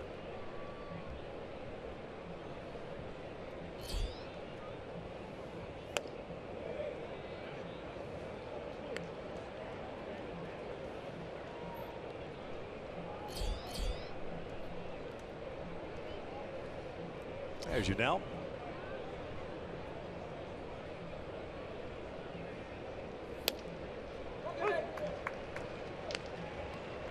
Three 3-1 count. Should get a very similar pitch on 3-1, especially knowing that Escobar is on deck the way he has swung the bat this entire season.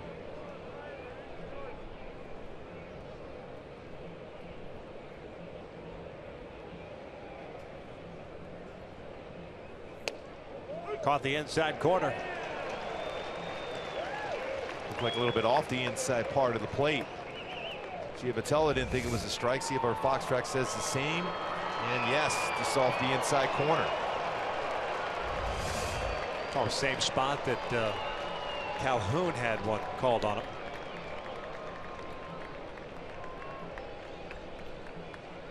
Payoff pitch. Bouncer to third. Fair ball. High throw. Mauer comes off the bag and safe at first base. Mauer applied a tag. And the first base umpire, Alan Porter, saying that the foot hit the base before the tag applied. It did look from our angle that his foot was on the base before Mauer was able to quickly apply the tag. A high throw from Plouffe. Right down the line, was able to gather himself, but a high throw. Mauer skying up on that one. It looks like he did get the foot. It's real close. Real close. That's one of those. See, this angle may be better to see. That's really close. Man, good man. I think it might get him. I think it might have got him, yeah. Especially the way Escobar swung the bat. I think if you're Paul Molitor, you take a shot at it. They haven't decided to review it yet. They're still looking at it.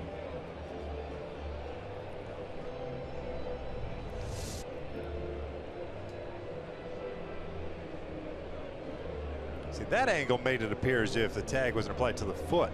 Yeah, they're not going to review it. And you wonder if that throw from Plouffe is not affected by it. Still a little tender in that rib cage area. Right. Force that high throw over the first base. It's an error on Plouffe, his first of the year. Puts a man on for the Angels for the first time since the fourth. Escobar, a walk and a couple of ground outs. Twins starting to get some action going in their bullpen now. 100 pitches thrown by Gibson. 1-0.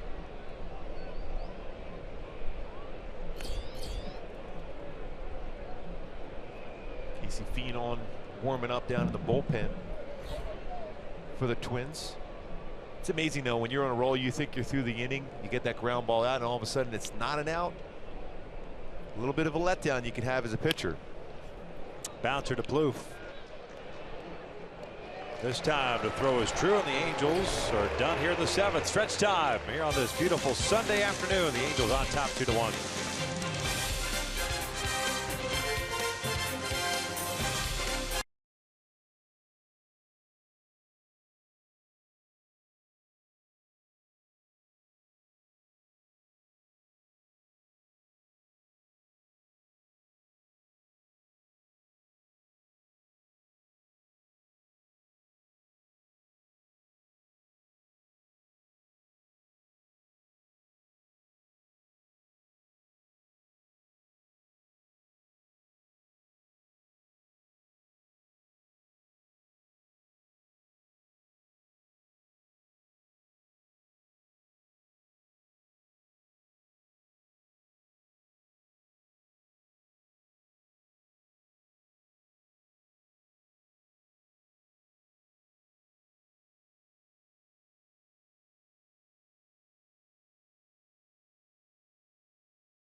MLB is in full swing, and Thursday, Miguel Cabrera and the Tigers take on division rival and reigning World Series champion Kansas City Royals at 3:30 p.m. Pacific in a game you can only see on FS1, or you can watch it live on Fox Sports Go.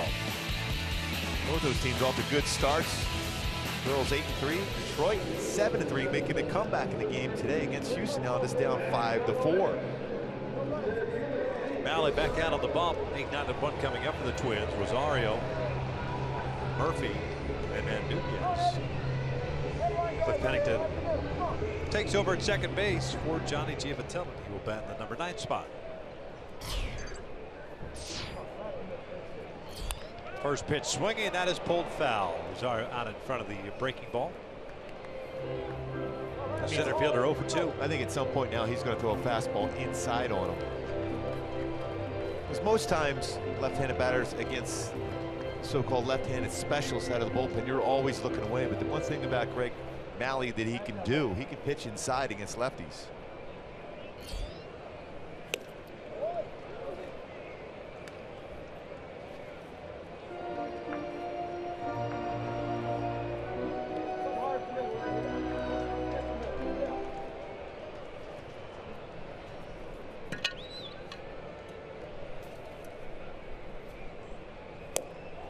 There's that fastball you were talking about.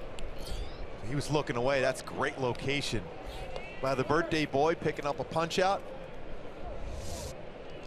Fastball in. He's looking away. Can't bring his hands inside to be able to make contact. Well done by Malley. 2/3 of an inning for Malley, a single and a strikeout. He departs with nobody on base and a pitching change in the 7th. The Angels up 2-1.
Up this week, the Angels will depart after the game and head to Chicago, and it's a 4-game series beginning on Monday night. That's tomorrow. 2 night games and 2 day games before the Angels return home for a quick 6-game homestand with the Mariners and the Royals rolling into town. Here it's 2-1 Angels, bottom of the 7th with 1 out, and Mike Morin taking over on the mound for Greg Malley, who went 2/3 of an inning. John Ryan Murphy will be the batter, and he'll be followed by Eduardo Nunez. Birthday boy did a nice job. It's up to Mike Moore to maintain that lead. Still has family up here in Minnesota, dad's side of the family. Spent time with them. Born here but raised in Kansas City, or the Kansas City Metroplex. John Ryan Murphy, the catcher, walked back in the 3rd inning, popped out in the 5th. Morin pitched in this series, and that was on Friday night. He went 1/3 of an inning and also allowed a run on 1 hit.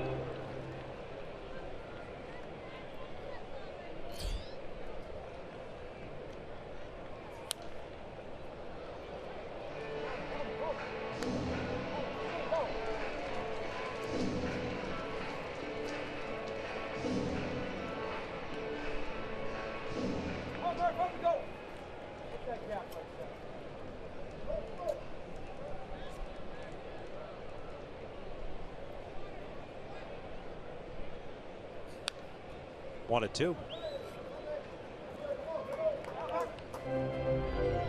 And for Mike Moore, you want to try to keep that fastball down. That was a little bit more elevated than he wanted to. There's a chance to get him out here now, potentially with a punch out with his changeup.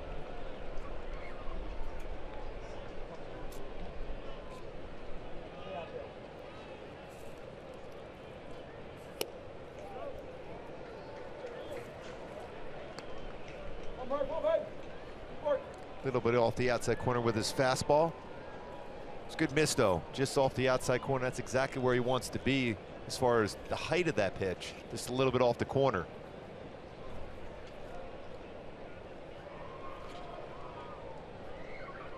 Two-two. Change him. Cued foul.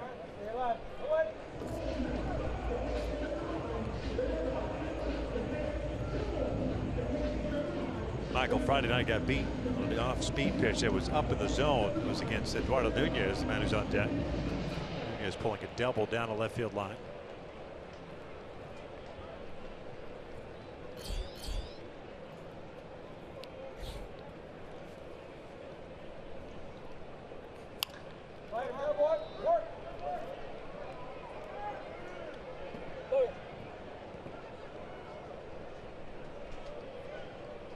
Two runs, 4 hits, 5 left on for the Halos. 1 run, 6 hits, 1 error, 6 left on for Minnesota. They won Friday 5-4, last night or yesterday afternoon 6-4. The tight one here today. Lifted on the first base side. Long run for Crone into foul territory. He's not going to get there.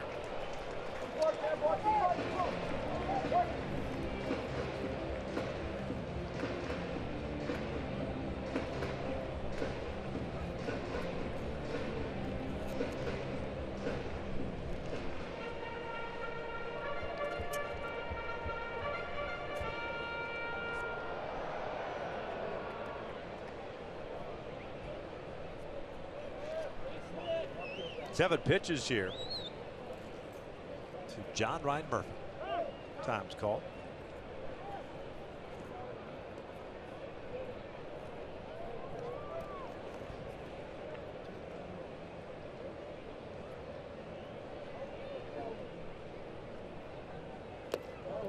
Full count. It's the guy you want to get if you're Mike Moore, especially the way Nunez has swung the bat. Although Tropiano did a nice job against him today, he has hit the ball hard throughout the series.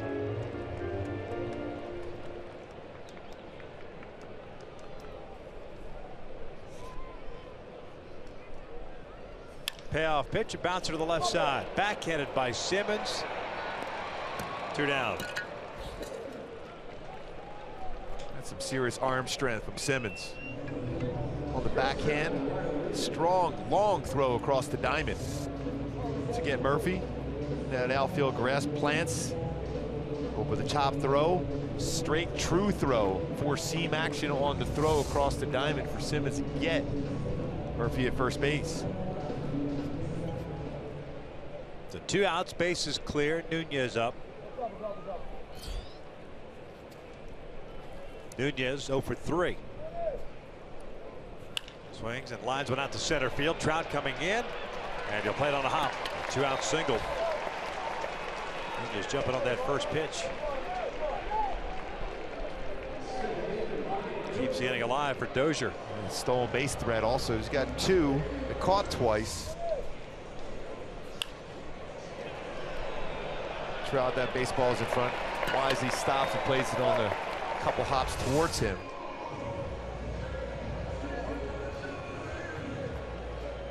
Alfredo Griffin, Dino Weeble talking to the outfield is exactly where it's to be. Trout playing deeper, moving Ortega a little bit further towards the left field line and deep himself.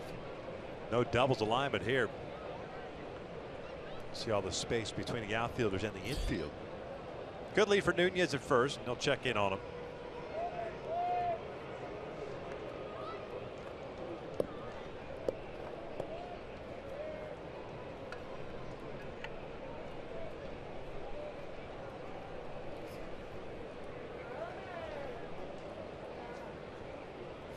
Dozier bounces this one left side. Escobar can't get it. It'll sneak through.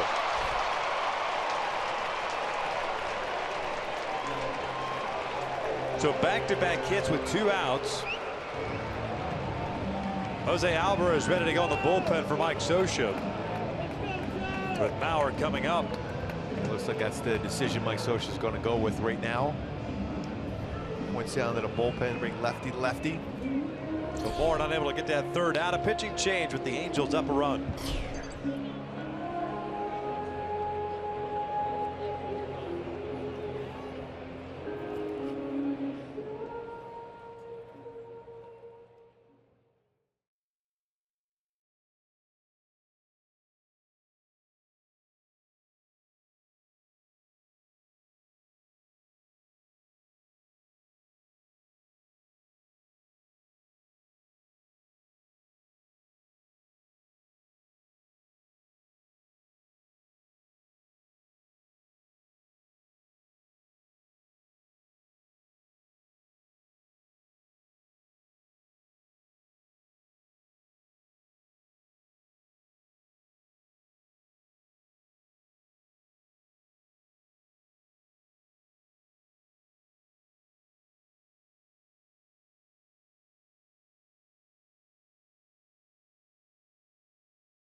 Moore now out of the game.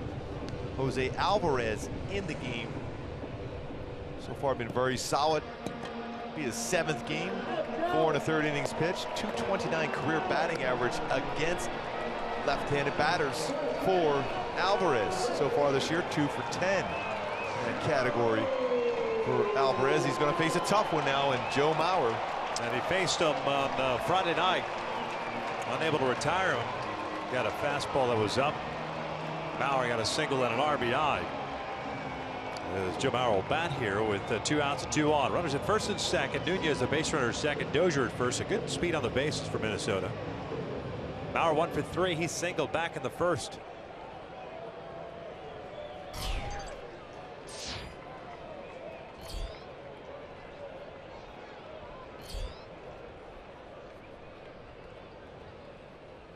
First one's a fastball for a strike. These 2 base runners belonging to Morin. Malley 2/3 of an inning, 1 hit, 1 strikeout. He started off the inning by striking out Rosario. If you're Rafael Ortega out in left field, you have to be ready to make a play, especially with Mauer against a lefty. Looks to try to serve that ball to left field. No balls, 2 strikes. Yeah, 2-strike count the first time too. Friday night too. Yes. 1-0-2, 1-2. Very similar situation. Yeah, he definitely had 2 strikes on him.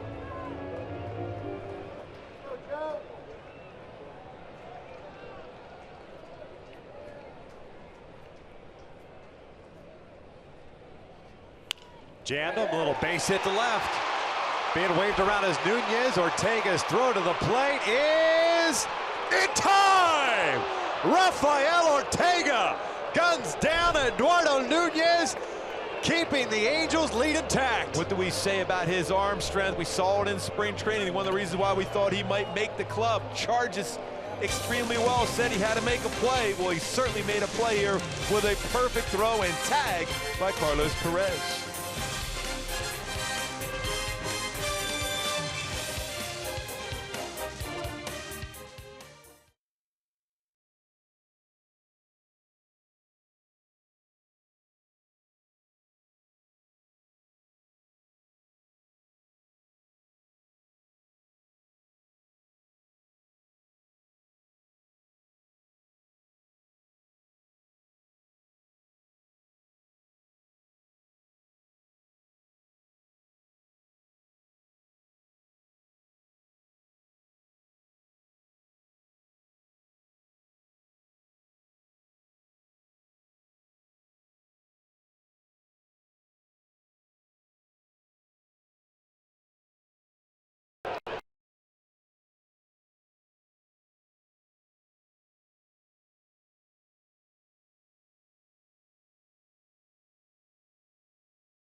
Ortega. We told and said that he would have to make a solid defensive play. Well, he certainly did this on a throw. Look how well he charges baseball.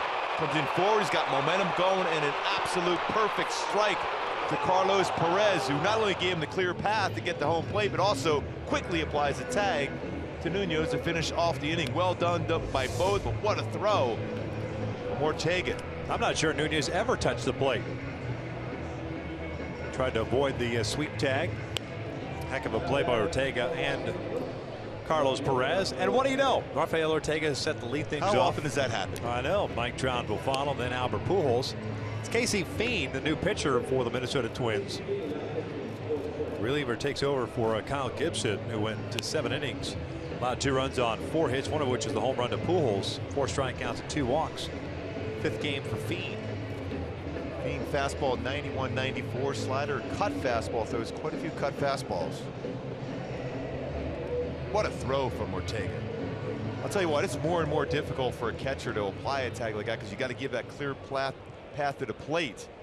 So you got to be able to catch that baseball and then reach back and apply a tag before the runner gets either his hand or foot on the plate. Runners seem to be trying to do a little swim move, if you will, with that hand. So they're not sliding with the hand on the ground and kind of over the top of the plate. They're trying to avoid the tag, and that's a lot of guys are missing the plate. Exactly. Or trying to get that back corner of it. 1-0 count on Ortega. He's 0 for 3 so far today.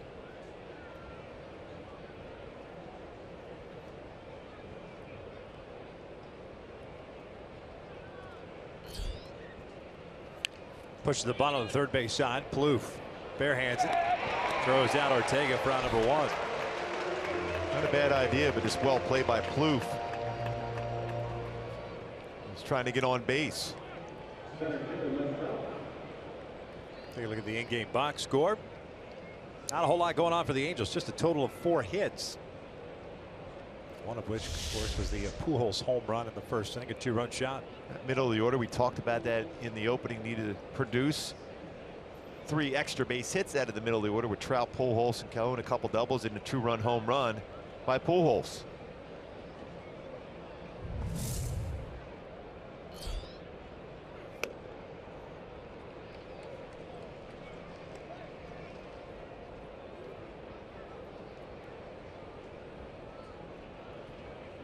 Trout, a fielder's choice, a double and a fly ball to left. Really solid game by Kyle Gibson today. Minnesota has to be happy with his effort today.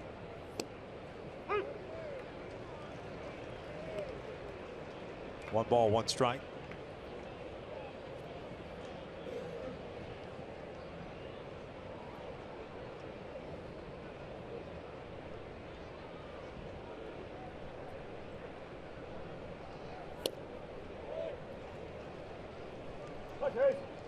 Fiend pitched on Friday night, went just 1/3 of an inning. Got Andrelton Simmons to finish off the 8th inning.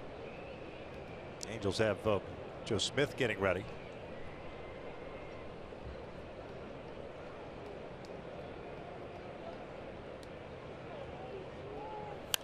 Fouled off to the right. 2 balls, 2 strikes. Still going back to that great throw for Ortega, how well he charged that baseball, his first career outfield assist. Low throw, perfect throw.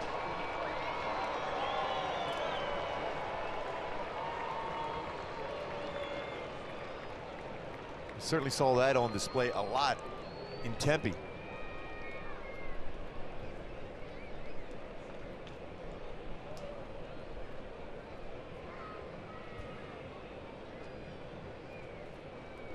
Two from Fiend. Full count. Pretty good arms throughout the outfield for the Angels. Gentry has a good throwing arm himself. Cole Calhoun, we know that. Trout, last season, career high as far as outfield assists. So it's very difficult for the runners to take extra base on an outfielder here for the Angels.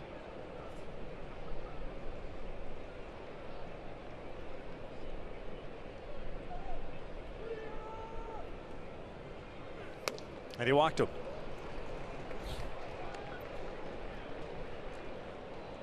Go back and look at that throw by Ortega.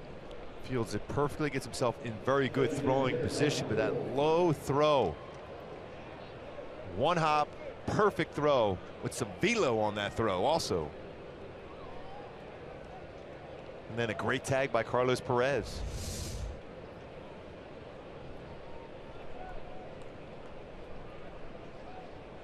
Jose Alvarez likes it, that's for sure. I think Mike Moore likes Moore it a little does bit too. better. And Nick Tropiano in the clubhouse.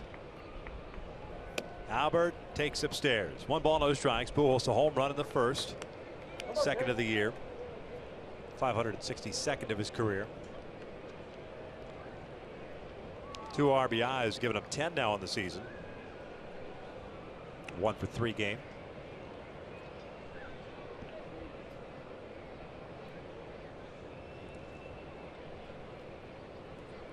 Trout takes off. Pujols fouls it back. Hit and run put on. And often you'll see Albert Pujols making that motion to be able to put a hit and run on.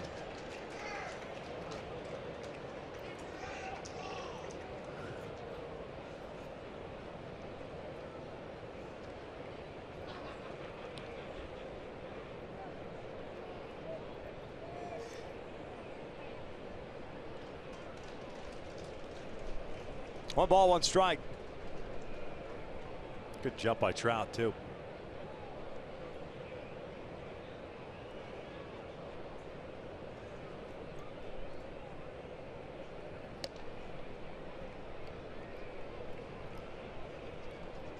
It's almost automatic when you see a guy go. You're automatic when you're on the mound. You're going to throw a throw over there at some point right away.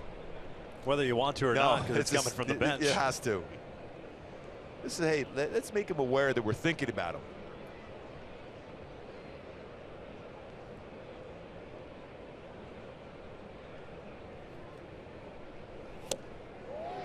Breaking ball. 1-2.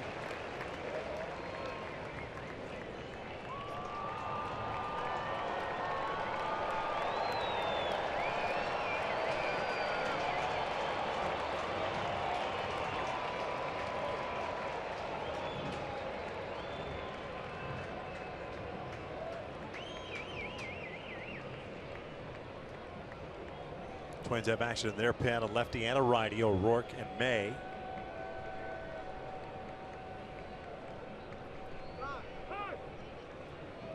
Here on the microphones, Albert calling it times, what he did back in the first against Gibson. It's that one time throughout this game, not many times did Gibson miss with his sinking fastball. That stayed straight, and Albert Pujols second deck home run, 2-run home run. And he drives one out to left center field. Towering shot. Rosario racing back onto the warning track, will make the catch. Just shy of the wall as Trout retreats back to first. 2 down. Towards that 4-11 sign. He's looking to have his second 2-run home run of the game. Paul Molitor's coming out with Cole Calhoun coming up. He's going to make a pitching change. A little hanging slider, or could have been a cut fastball, same type action. As Rosario gets right in front of the wall, catches it. Pitching change in Minnesota. 2-1 Halos here in the 8th.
Your Angels hanging on to a one-run lead. Coming up on your SoCal Mazda dealer postgame show, Jose Moto's going to break down Mike Trout's day in the box. Plus, we're chasing history with Albert Pujols. He's now one away from 2 impressive marks. And no doubt, guys, we'll be talking Nick Tropiano. And, guys, Mike Scioscia told me pregame it'd be a good game if you got 18 outs from his starter. He got 17. I don't know if there's any wiggle room there. Maybe it just depends on how the pen holds things down.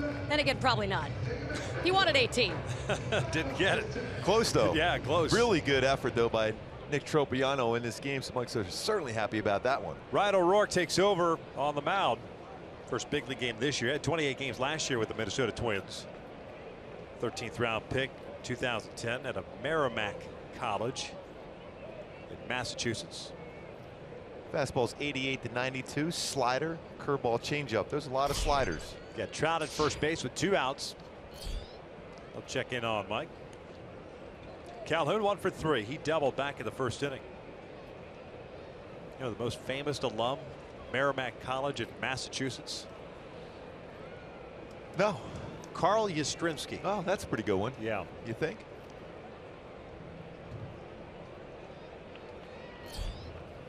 The Yaz. Hall of Famer. Bouncer up the third base line. Plouffe has it. Halo's done. We'll head to the bottom of the 8th. Angels up 2-1.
Of the 8th inning. Hey folks, register your little angel for the 2016 Junior Angels Kids Club for only $18. Members receive 4 ticket vouchers, a Junior Angels lunch bag, and other exclusive gifts. Sign up today. Angels.com/Junior Angels. Right-hander Joe Smith takes over on the mound here in the bottom of the 8th inning. Sano, Plouffe, and Arcia are the scheduled batters. No more lefties in the pen for the Angels. Both Malley and Alvarez have been used. Joe, of course, had a rough outing yesterday, giving up the 2 home runs. First time in his big league career he's allowed the multiple home runs in a ball game. He'll start off with Sano. Sano 1 for 3, doubled and scored in the 4th inning.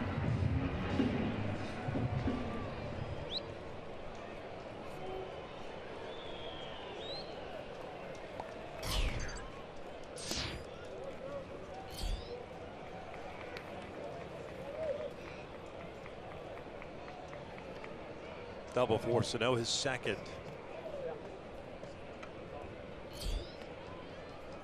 He lines this one back up the middle, and that's a base hit. Leadoff man is on board.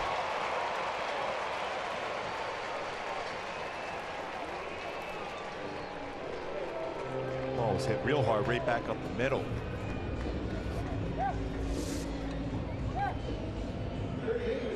Ball mislocation and Carlos is looking away. We'll see a pinch runner now. It looks like Buxton may come in to pinch run for Sano. We've seen Buxton come in defensively late in the game. In the first 2 games, Buxton will stay in and play center. That's some serious speed. Great prospect for the Minnesota Twins. Are waiting to see when he's going to be more consistent at the plate, but you can't deny that speed he has and his defensive capabilities in center field. Trevor Plouffe has had a 2 for 3 game. Single, a double, and an RBI.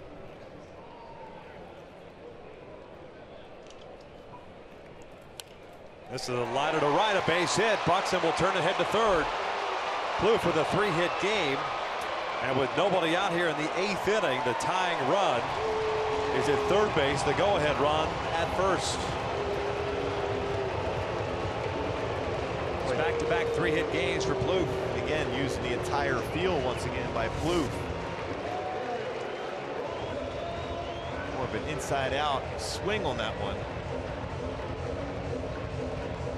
And with Buxton's speed, see those strides he has, long, smooth strides. Easily gets into third base.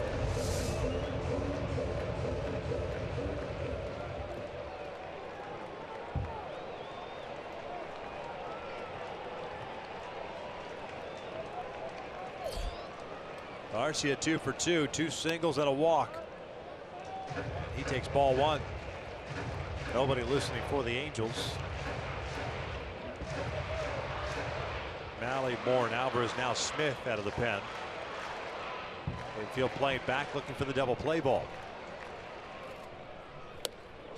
Almost gets him. 2 balls, no strikes. Young Ho Park on deck. DH. Similar count yesterday. Garcia against Smith. Breaking pitch, grounded to second. Pennington has it. Feeds Simmons for 1. The relay back. Double play. Run scores, and we're tied at 2.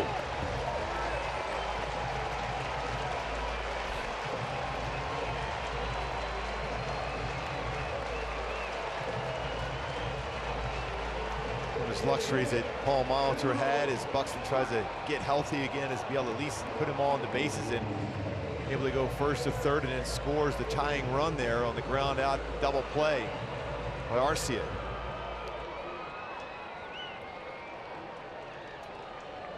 Still work to be done here with Park at the plate. Hitless today. Sinkers down and in. Park homering against Joe Smith yesterday. Second home run of the season. Breaks his bat, rolls one to short. Simmons has to charge it. Gets rid of it quickly, and the inning is over. But not before the Twins tie it up. Back-to-back hits and a double play ball will head to the 9th. 2-2 game.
Cron, Simmons, and Perez due up to face the Twins closer, even though it's a non-save situation. Kevin Jepson pitching for the third straight game.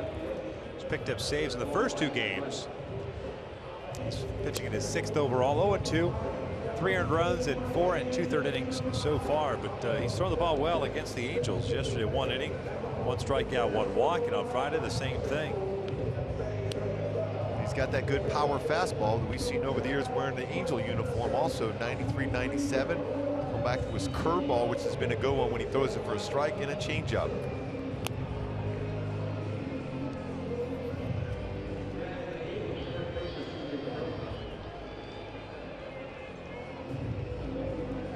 C.J. Cron, and there's the great Hall of Famer Dave Winfield right behind him, right there. Dave Winfield.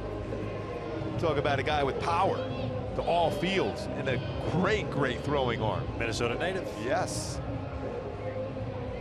Former Angel. Remember, he was with the Angels and hit for the cycle. He was at that game.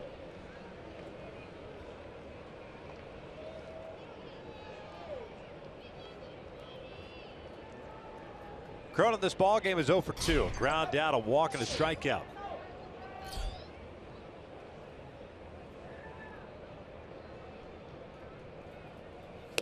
Fastball away.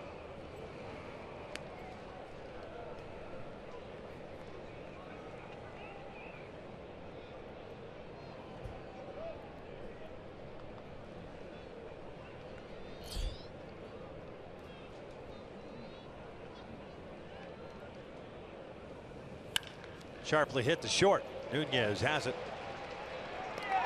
1 down.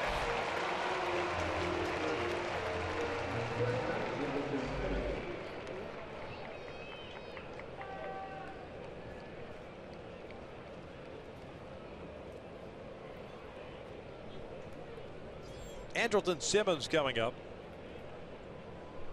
1 for 3 game for him with a single back in the 4th inning.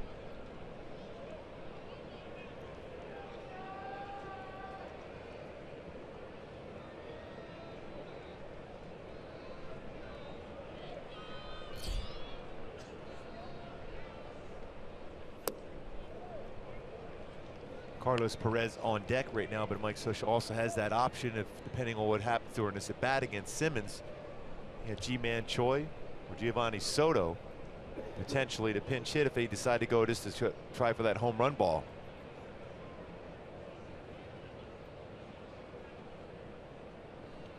Two balls, no strikes. As of right now, nobody loosening, although Houston Street just now had a light catch. Score remains tied. It'll be Joe Smith going back out for the 9th.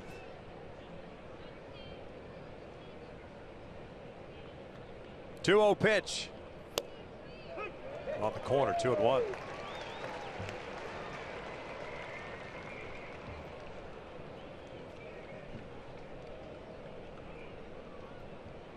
Buxton does remain in the game. He's in center field.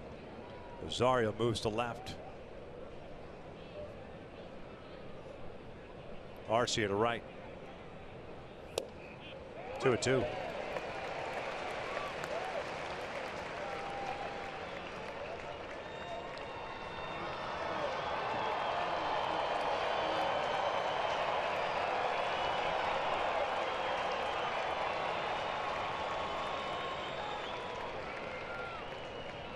Perez on deck. Tied at 2 here in the 9th.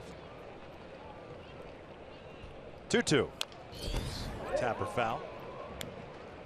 That baseball came back and hit him. He was still in the batter's box at that point.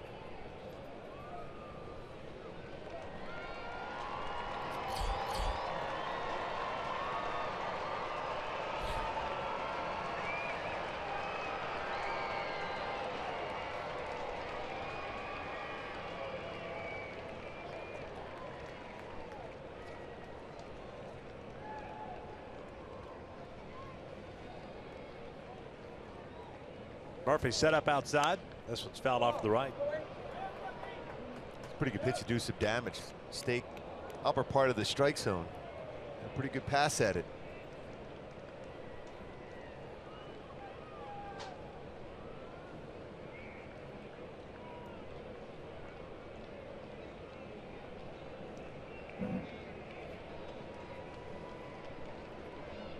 trying to get on board somehow. Fouls this one back. Not a whole lot of action for the Angels on the base paths over the last 4 innings. 2 base runners. Give a tell on the air by Plouffe in the 7th. Trout a walk in the 8th. Prior to that, you'd have to go back to the 4th inning when the Angels had 2 on with 1 out and couldn't score anybody. Gibson going 7 innings, allowing 2 runs. 2-2 again. Called strike 3. 2 outs. Pretty good location for a 95-mile-an-hour fastball from Jepson against Simmons. Down lower part of the strike zone. Freezes him, gets the 2nd out.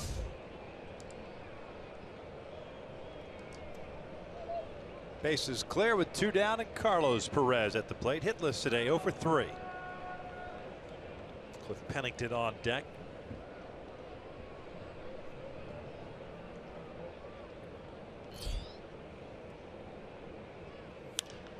Carlos lifts one out to shallow center. Buxton comes in. He calls off Dozier, and the Angels go down quietly here in the 9th. Head to the bottom of the 9th inning. 8-9-1 coming up for the Twins.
Bottom of the 9th inning, tied at 2. They've got the rally shirts going in the stands here for the Minnesota Twins, trying to sweep the Angels for the first time since 2012. Won the first 2 games. They tied it up here in the 8th inning against Joe Smith, and Joe's back out on the mound to face 8-9-1 Rosario, Murphy, and Nunez. He's got to be aware right now with Rosario at the plate of a potential either push bunt or drag bunt. Rosario 0 for 3. Fly ball to left and a couple of strikeouts so far today. Hitless in the series. A little over 25,000 in attendance on this Sunday afternoon.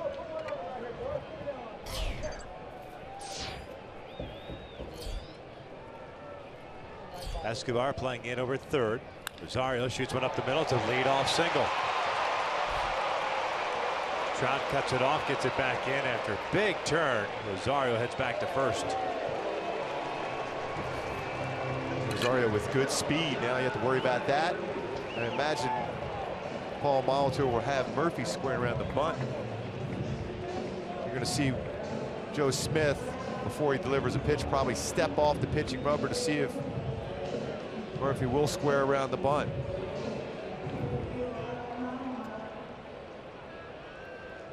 Murphy, the catcher, has walked, popped out, and grounded out.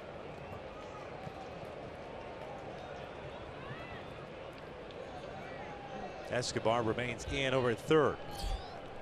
Showing bunt, pushes the bunt to the first base. Crone will apply a tag. Boy, CJ had some opportunity to throw him out at 2nd. Just look at Simmons at 2nd base. He's kind of jumping up and down. I think you had him a shot. That was bunted pretty hard. That's the winning run. Watch this right here as he comes in. He charges it well. And exactly where Rosario is when he feels it. Plenty of time to make that throw. He never gave it a look. No. Never even thought about it. Thought right away to tag him, take the out. But Simmons' reaction was exactly what we thought. He had a shot at second base. One out. Here's Eduardo Nunez. 1 for 4. Winning run now at second base.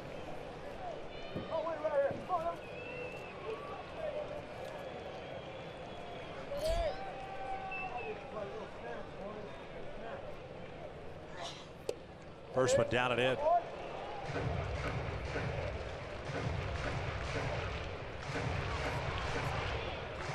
If Joe doesn't try a pickoff at second base here to try to get him or at least shorten up his lead.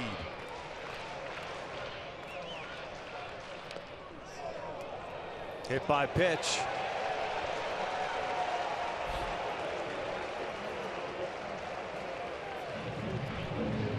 Nunez got hit by a pitch, but Garrett Richards in the first game of this series.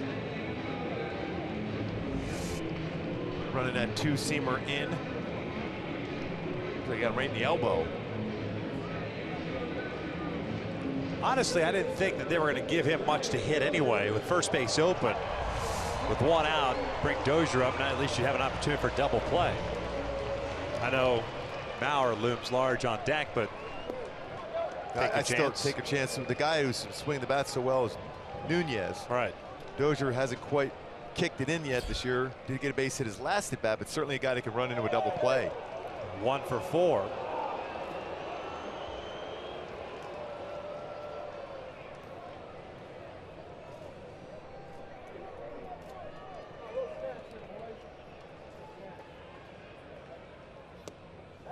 That one's inside. Mentioned Dozier previous at-bats, how much he crowds that plate.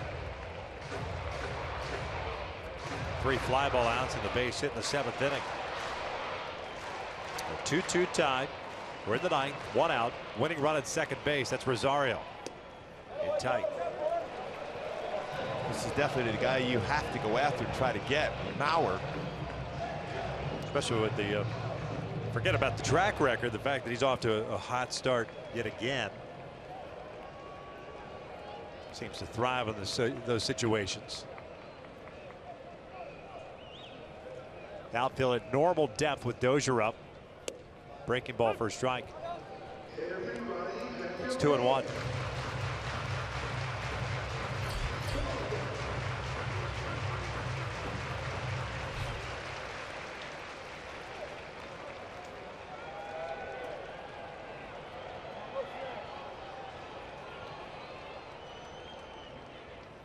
Popped him up.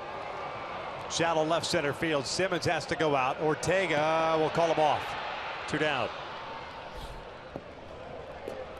Runners could not advance, but it's Joe Mauer coming to the plate here to face Joe Smith with 2 outs.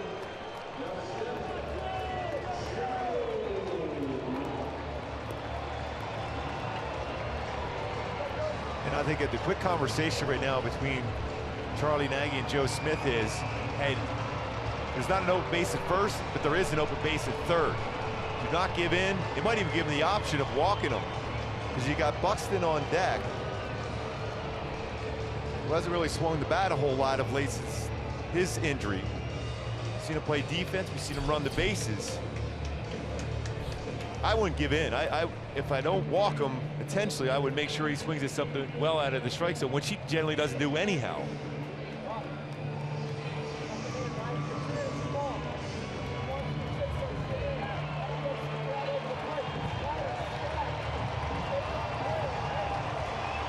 Prompted to get on their feet, the 25,000 plus do so. They're going to intentionally walk Joe Mauer. They're going to take their chances with Byron Buxton. And Buxton will be having his first plate appearance of the series. I agree with this play. Said first base is occupied right now, but third base wasn't. So you still had an open base.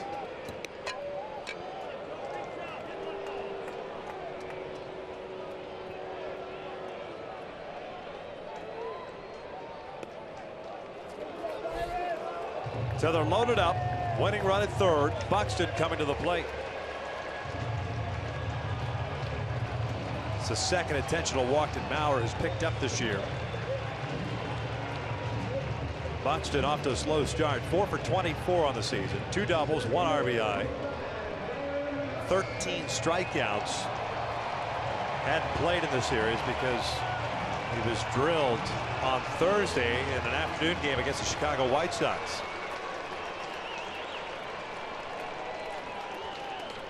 Escobar will play about even with the bag at third base. Crone the same at first. Here's the first one, and it's a strike on the inside corner.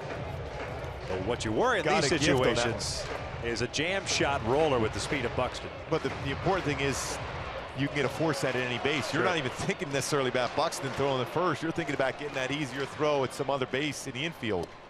Got a breaking pitch, and it's no balls and 2 strikes. Big swing by Buxton on that slider. Can now have trust in this pitch for Joe Smith and Carlos Perez to keep this in front in case it's in the dirt.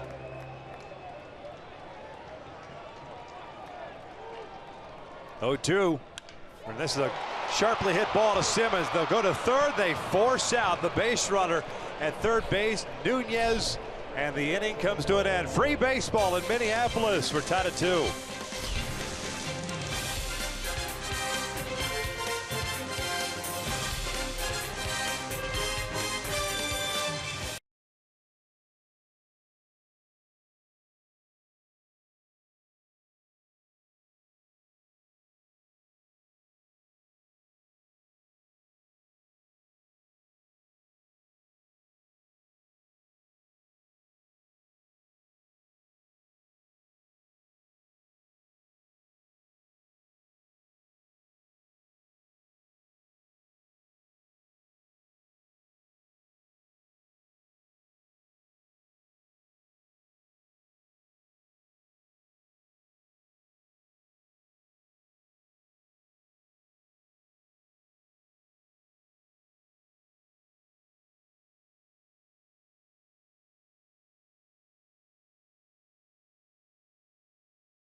This point now, Albert Pujols back in the first inning.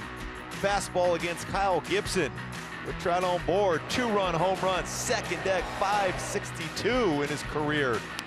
And then Minnesota is able to tie it up on a ground ball double play, 4-6-3 by Arcia, but ends up scoring. Buxton tying the game at 2, and then Joe Smith able to get through this inning. Bucks hit the ball well, but again, that smart play with all those bases you can throw to. Simmons throws right to third base to get the force out. Would have been a difficult throw across the diamond to get Buxton. Trevor May on the relief of Kevin Jepson, who pitched a scoreless 9th inning. 7th game for May, 0-1 record. 7 innings, 2 earned runs. The Angels sending up 9-1-2. Pennington, Escobar, and Ortega.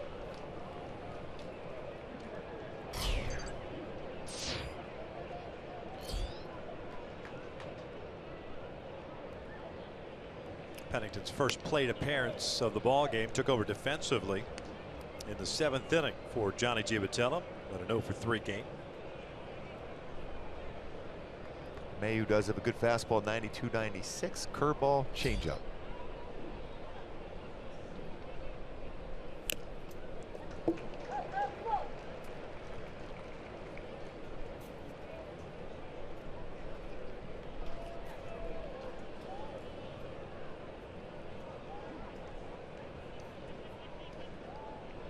Pennington 3 for 11 so far with a double, a triple, and 3 runs batted in. 2 balls, 1 strike. Cliff was at second base yesterday. It's a pretty good pitch. Lower part of the strike zone, did not get called. May pitched Friday night. He struggled with command, walking 3 2/3 of an inning. That was the 8th inning when the Angels left the bases loaded. 2-2. It's 2 times in his sequence against Pennington. He's elevated a fastball, and Pennington's had a good swing against May.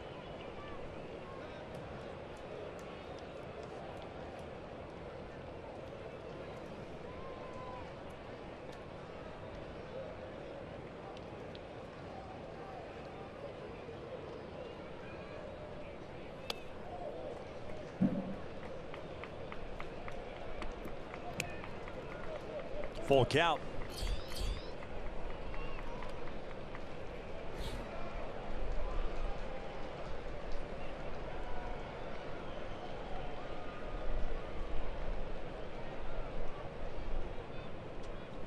Three-two pitch.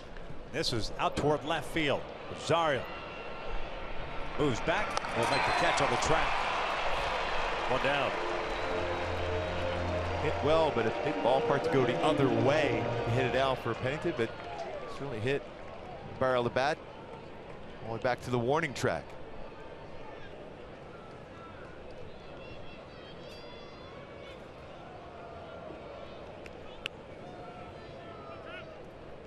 Yunel Escobar hitless so far today. Drew a walk to lead off the game, but then grounded out 3 times against Kyle Gibson.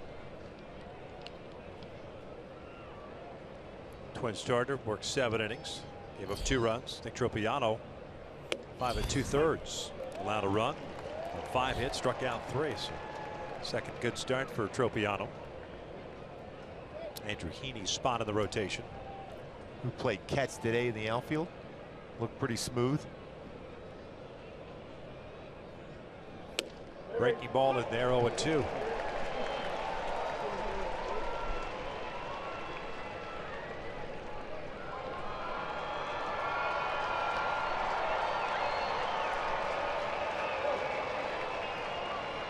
That's some big guys coming out of that bullpen with some good velocity. Overthrown breaking ball. It's 1 ball, 2 strikes.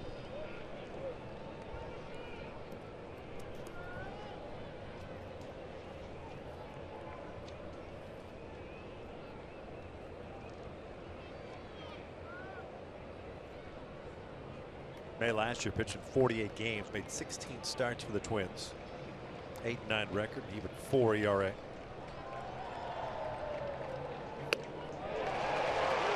Two down. Right after him with a fastball up. What we've seen now twice in this series from May, he likes to ride that fastball upper part of the strike zone, even beyond that.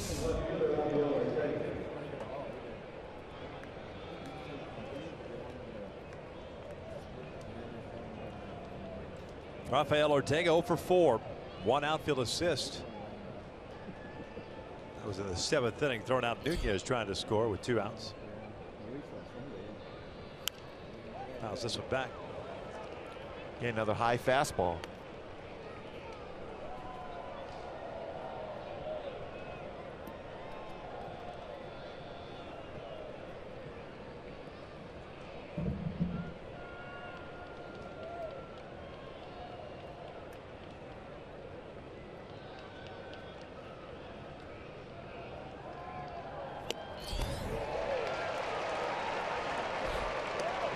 Back upstairs again with a fastball.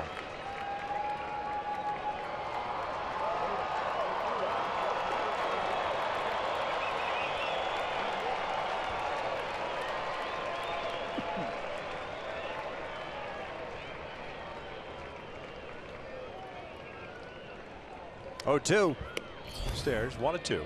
Trout on deck, then Pujols if we get that far. Fernando Salas getting ready for the Angels. He'll pitch the 10th. Joe Smith has worked 2 innings.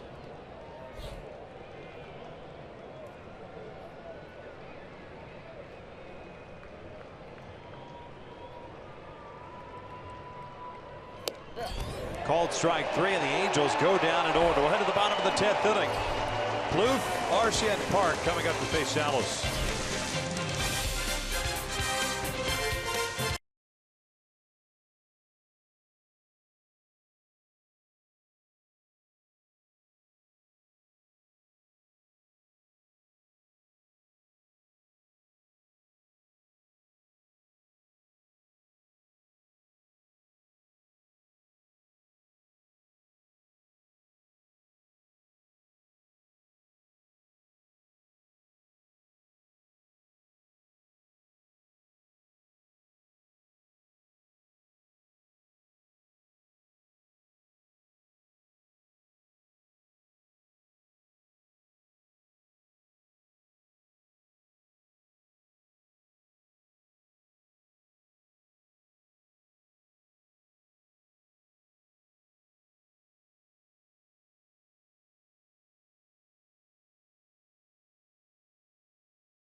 Ball game. We'll take over here at the bottom of the 10th in a 2-2 game. Fernando 0-1 with 5.40 ERA, 6 2/3 innings, 5 hits, 5 strikeouts, and 2 walks. He's scheduled to face Trevor Plouffe, Osvaldo Arcia, and then Byung-Ho Park, DH. Salas did not pitch yesterday, but he did pitch in Friday night's game when an inning and a third and now would give up a run on 2 hits. Salas who took the loss in Friday's contest. The Angels have used now 5 relievers. Tropiano went 5 2/3. Malley went 2/3. Morin and Alvarez 1/3 of an inning, and Joe Smith for 2. Tough part of the order right now too for Minnesota coming up. Plouffe has had himself in a fantastic series with 8 hits in this series.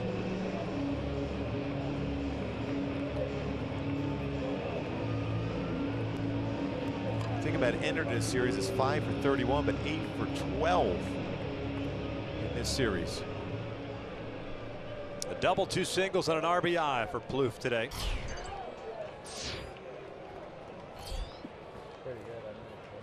His base hit in the 8th inning off Joe Smith put Buxton, the pinch runner, at third base. Eventually scored the tying run. Went down low. It's 1 ball, no strikes. 12 hits for Minnesota. The Angels have 4 still. Last hit the Angels had was a single by Andrelton Simmons in the 4th inning. 2 base runners since then. The 1-0 on the corner.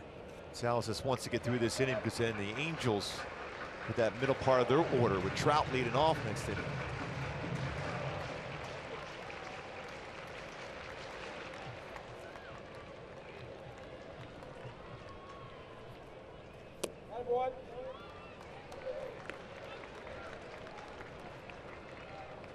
Last 2 innings, leadoff man on board for the Twins. Leadoff man scored in the 8th. Stranded in the 9th. You know, Buxton hit that ball hard off Joe Smith on an 0-2 count. 3-1.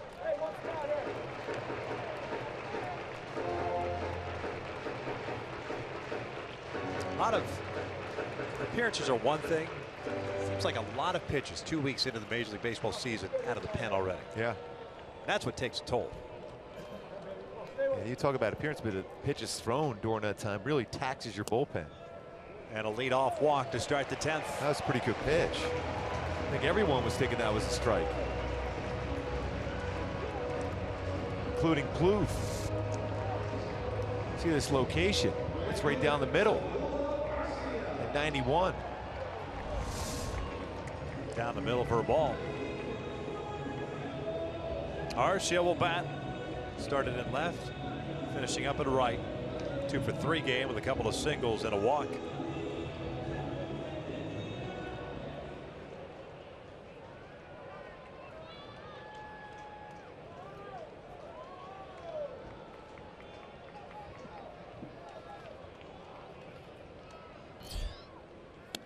That's in tight.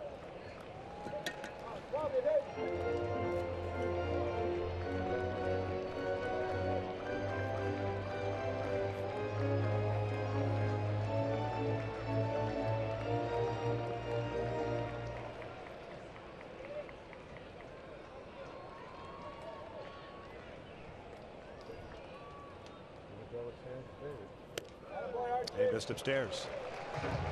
2 balls, no strikes. Winning run standing at first.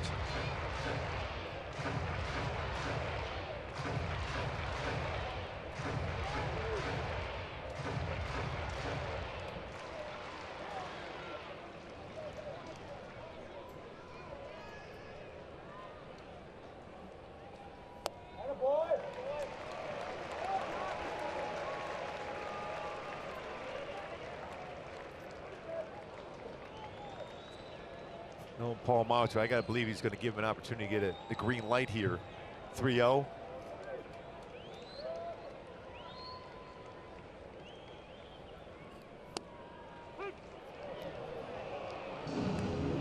Kind of glad he didn't have the green light. If he did indeed have it, that was right down the middle part of the plate and at the knees, the spot where a left-handed batter can drive.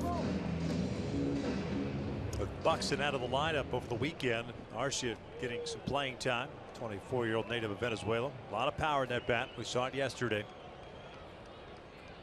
3-1, fouls it back and doesn't get cheated. No, I was going to say you can tell by that swing.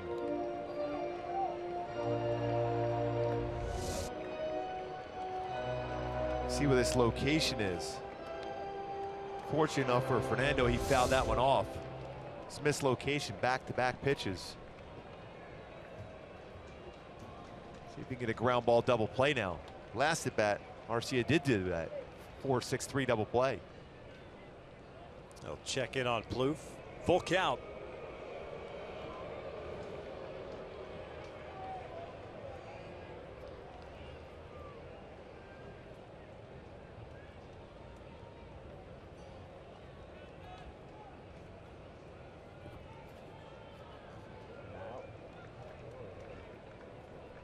Three-two pitch, and he got him swinging.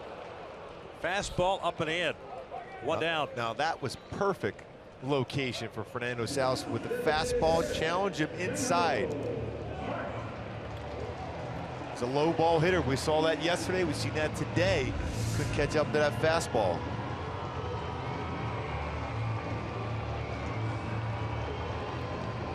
Byung-Ho Park at the plate. The DH hitless today, 0 for 4. Grounded out his last time up.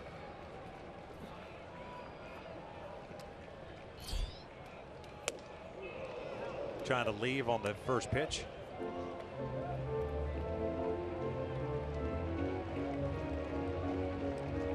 First season in Major League Baseball after coming over from Korea.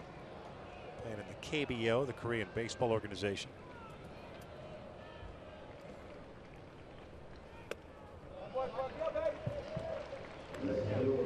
One ball, one strike.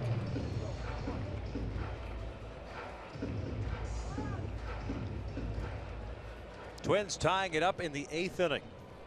Double play ball hit by Arcia. Brought in the pinch runner Buxton from third. Short lead for Plouffe at first. Park drives one out to center field. Trout racing back onto the track. He'll make the catch. 2 down. That's using the entire field. Plouffe back to first base. Just missed that one. It's a fastball. Pretty much down the heart of the plate. Quite get the barrel of the bat just towards the end of the bat. Kept it in the yard, barely in the yard. He does have tremendous strength. I think he's going to see a lot more fastballs as he moves along. He's very quick, generally on breaking balls, all speed. It's on that 91-mile-an-hour fastball, though. All that limestone here in this ballpark. Great sound at the plate. It's amazing here. Eddie Rosario hits one out to center. Travels playing very deep, has to race out and makes the catch on the run. He had a long way to go. We'll head to the 11th. Trout, Pujols, Calhoun coming up. Still tied at 2.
extra innings.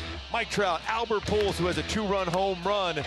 Today we talked about these three in the opening, 107 home runs last season. Looking for some action here offensively to start here at the top of the 11th. They'll be facing a new pitcher as right-hander Michael Tonkin takes over. Big man, 6'7". He's gone 2 1/3 scoreless innings in 2 games so far this year. 26 games with the Twins last year. No record at 3.47 ERA. 30th round pick back in 2008. Graduate of Palmdale High School. Brother-in-law, former Twins outfielder Jason Kubel. Just get that in there.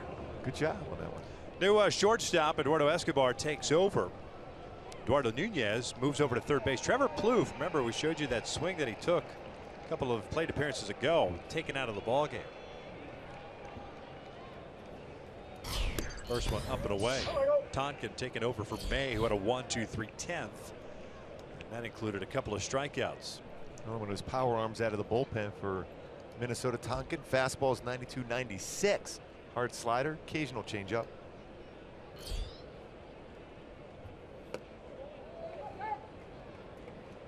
Two balls and no strikes. Trout 1 for 3, doubled in the 3rd, walked in the 8th. More difficult to catch up to a good fastball, especially when the pitcher's in the sun. Hitter in the shade.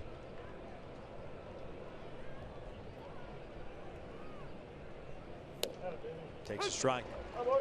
That's the thing, when you see that fastball and you're hitting, the baseball itself out of his hand is in the sunshine, and then goes into the shadow, makes it even more difficult to react to.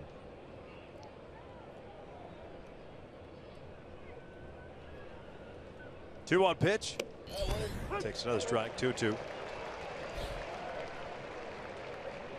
A lot of upper zone strikes for Minnesota pitchers out of the bullpen.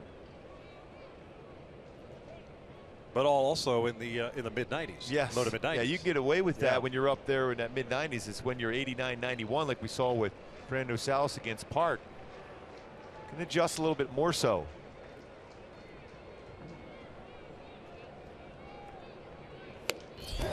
One down.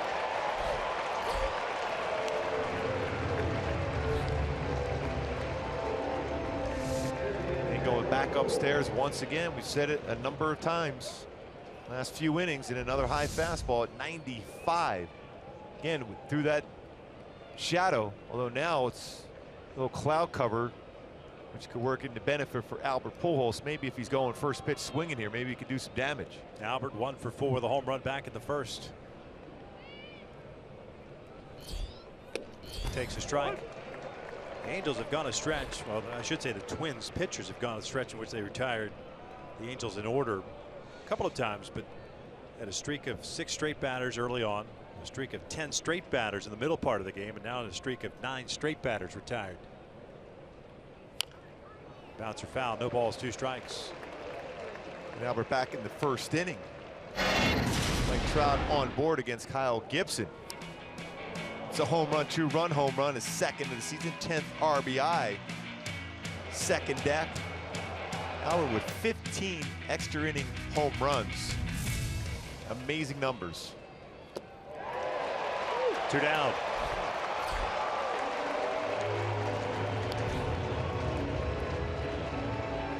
Four consecutive strikeouts for Twins pitchers. And there's some hard fastball, hard slider, great location by Tonkin.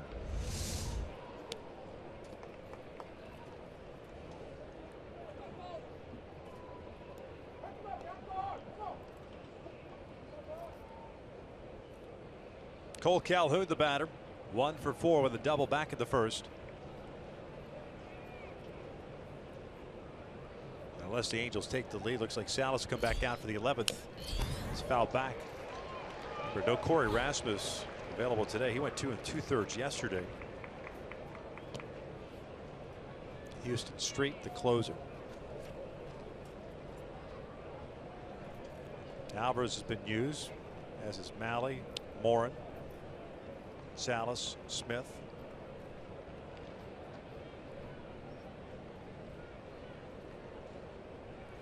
That's ripped out to center field. Buxton was playing back. He'll make the catch. Well hit by Cole, but right to Byron Buxton. We hit at the bottom of the 11th, still tied at 2.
Inning, 9-1-2 coming up for the Minnesota Twins, and Sugar Rush has just kicked in here in the 11th. See, a lot of cotton candy will do that for you. Yes. The kids at the game today. Been a good game. Yeah. Close game throughout, like every one of these games has been in this 3-game series. Murphy, Nunez, Dozier for the Twins in the 11th. Salas gave up a leadoff walk to Plouffe in the 10th, but nothing more. Strikeout, a couple of fly balls to Trout.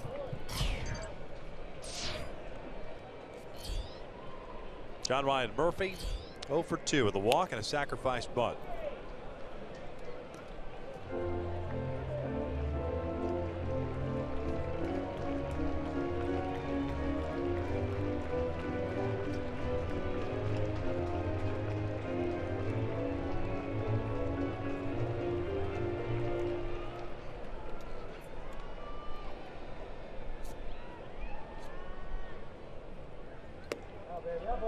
One ball, one strike.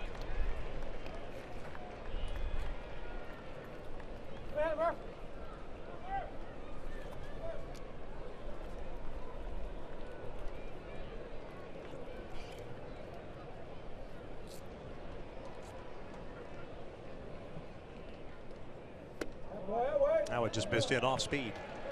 2 balls, 1 strike.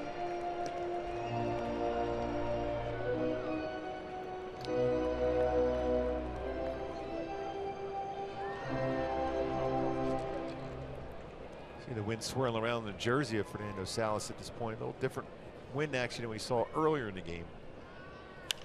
Lifted in the air. Out to right. Cole moving in. One down. See the wind playing with that high fly ball to Cole Calhoun.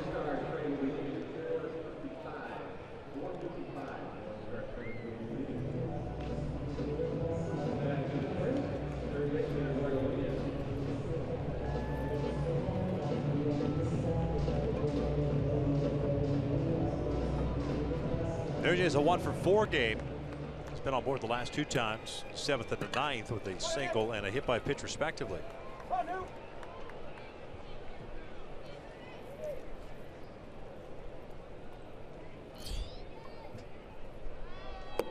Check swing.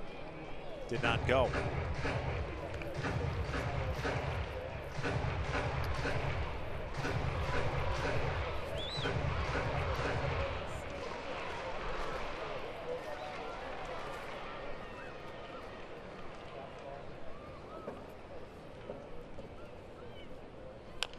Little dribbler up the third base line. Tough play for Carlos. makes it look easy. 2 down. He is so getting out of that crouch position. Calling off Fernando Salas right away. Gets himself around the baseball so well to put himself in good throwing position, which is important. Quickly gets out of his catch position. Starts turning the body around at the right time to be able to make a perfect throw. That straight line towards first base by Carlos Perez. Well done.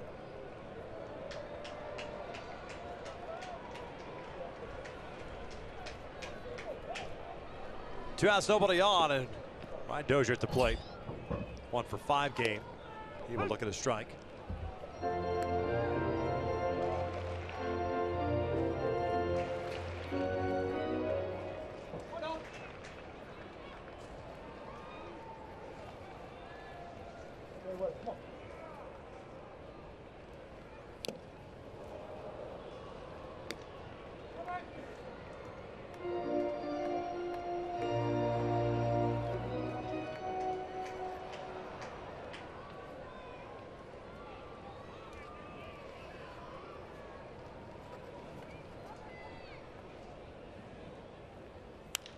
Dozier skies one down the line, hooks it foul.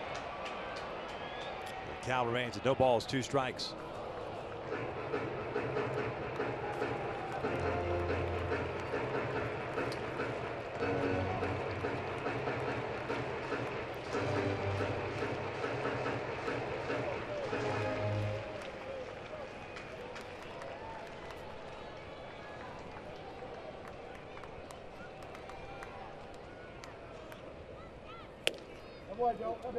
One and 2. It's a good miss itself. The outside part of the plate, you have an option of going back out there with a fastball or slide it off the outside corner. You're Fernando now. Joe Mauer on deck. Now one missed. Evens a count of 2 balls and 2 strikes.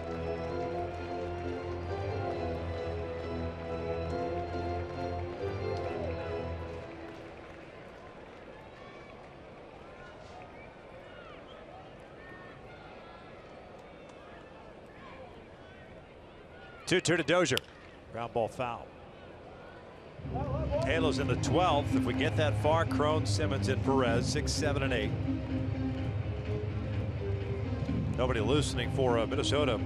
So Tonkin will come back out.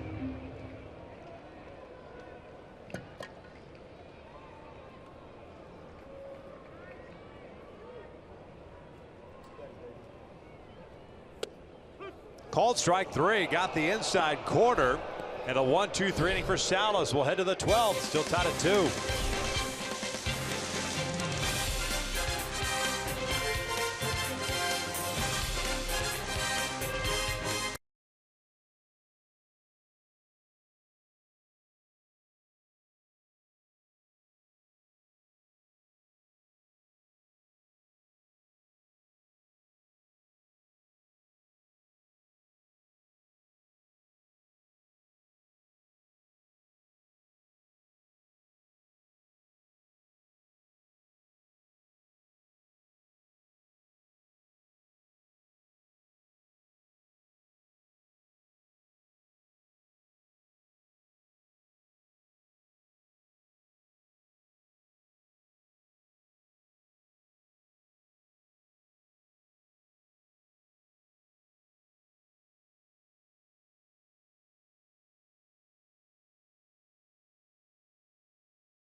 here in the top of the 12th. The bottom of the 11th finish off with a good pitch by Fernando Salas. Going inside, a target set by Carlos Perez. Looking at our Fox trucks, upper part of the strike zone. Kept that baseball there, framed well by Perez to finish off the inning. Tonkin working his second inning. Crone cuts at that first fastball, comes up to empty. CJ 0 for 3. A couple of ground outs, a strikeout, and a walk.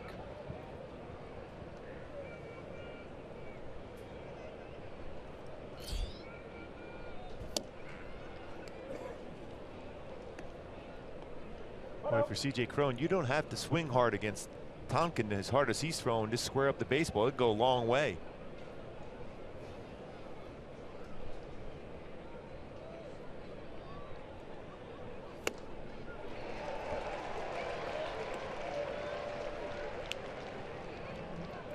And another fastball, either the top of the strike zone or just above, and I was just above around letter high at 94.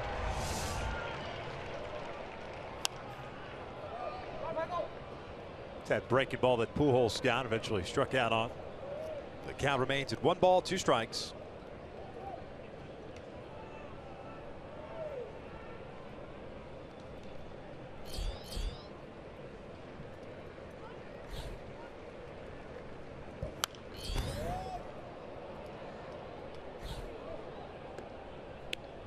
Halos have been hitless for the last 7 innings. 2-man reaching, 1 on the air by Plouffe, who's no longer in the game with a side injury, and a walk in the 8th.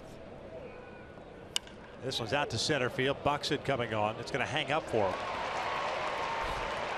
1 out. Well, baseballs back-to-back at bats hit very well at Buxton. Cole Calhoun has hit everything hard beginning part of the season. Flew out the center, and that one hit well by CJ Crone.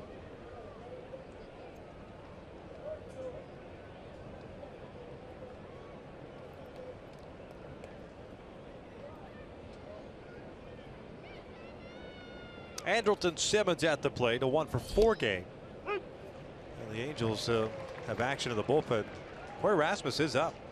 So after throwing 2 2/3 yesterday with 3 strikeouts. Salas done after 2 innings, so it appears. No balls, 2 strikes.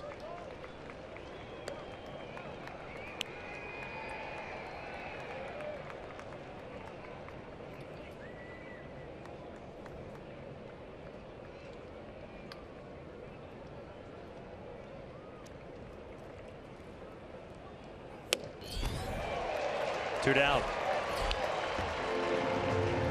Doesn't happen too often where Simmons with a strikeout, but that's back-to-back strikeouts. 1 looking, 1 swinging. This is a nasty fastball from Tonkin. 96-mile-an-hour fastball. 2 outs, nobody on, and Carlos Perez up.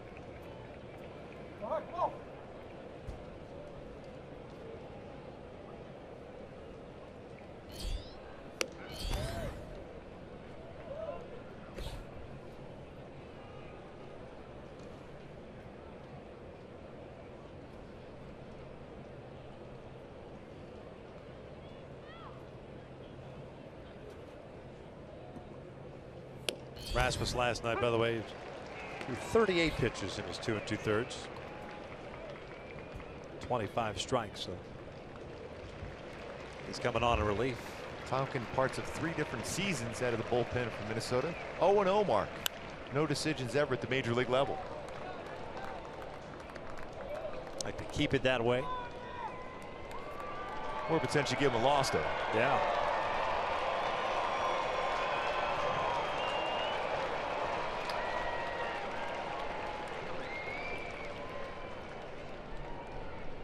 Halo trying to avoid the sweep at the hands of the Twins.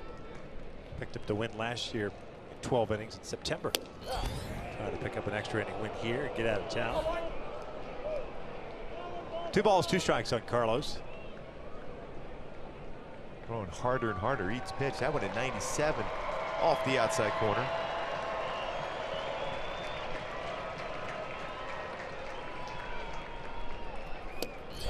Right down the middle for a call strike 3, and the Angels go down in order once again. We'll head to the bottom of the 12th. Bauer, Buxton, and Escobar coming up for the Twins.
Fighter Team Joanna versus Team Claudia will feature both women's strawweights and male light heavyweight competitors, and it all begins with the season premiere Wednesday only on FS1. Plus, don't miss Tough Talk immediately following each new episode all season long.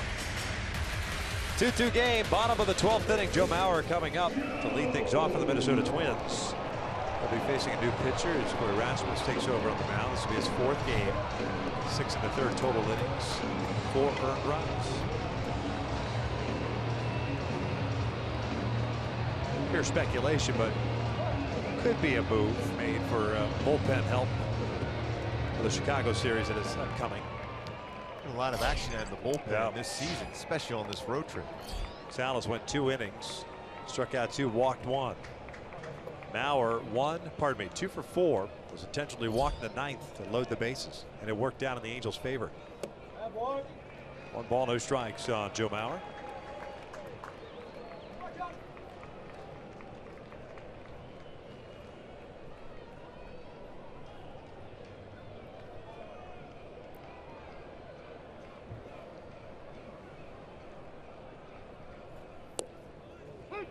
One ball, one strike.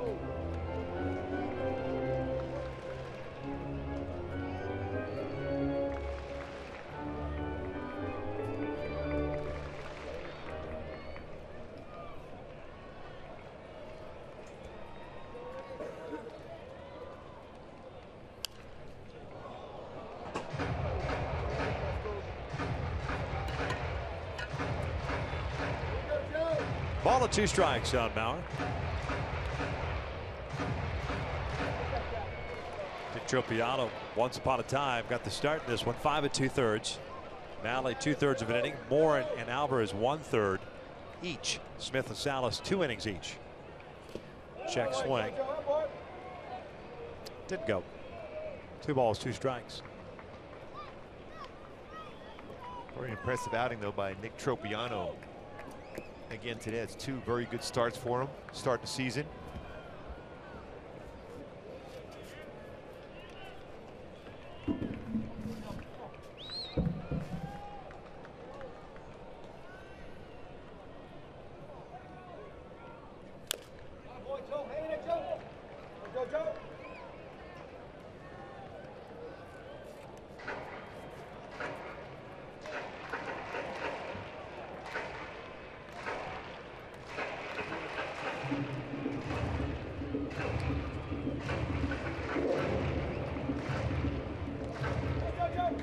Corey threw the ball extremely well in last night's game.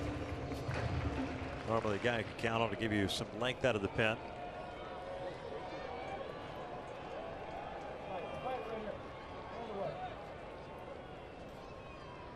2-2.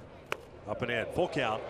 They told that Trevor Plouffe departed the game with a right intercostal strain, which is what we expected. Something he grabbed at his right side in his 6th inning at bat against Nick Tropiano. Stayed in the game and then was removed in the 10th. Yeah, we saw it even in his throw across the diamond. Then one time we threw it high to Joe Mauer. 3-2. Walked him. Leadoff man is on board.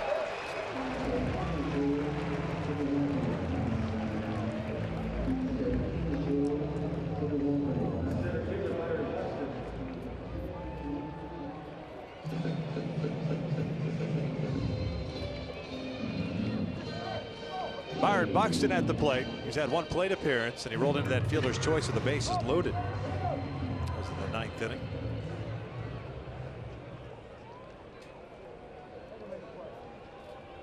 I wonder if Buxton will be asked to square around the bunt. With his speed, nothing is an easy play against him.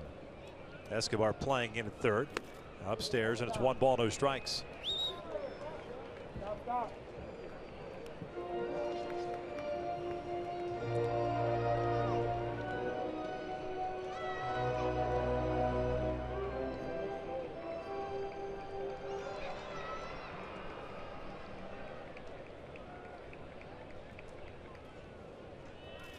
Pops up the bump behind the plate, now to play. 1-1. By design, Rasmus is trying to go upstairs with a fastball. More difficult to bunt a high fastball down on the ground. Always taught that as a pitcher. See a guy square around through the upper part of the strike zone. See if you can get him to pop it up.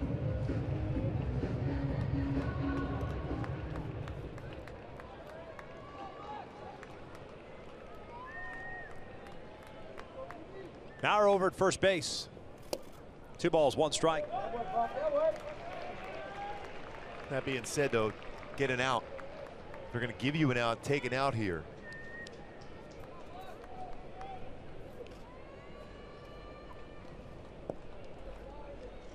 Buxton, a 2nd overall pick in 2012. Good speed. Got a taste of big league life last year, playing in 46 games at 209. 129 at bats, struck you out 44 times. That's what you were talking about before. Propensity for the punch out. He just has to look in terms of trying to hit the ball on the ground and utilize his speed. Outfield at normal depth for the Angels. Again showing butt, takes low.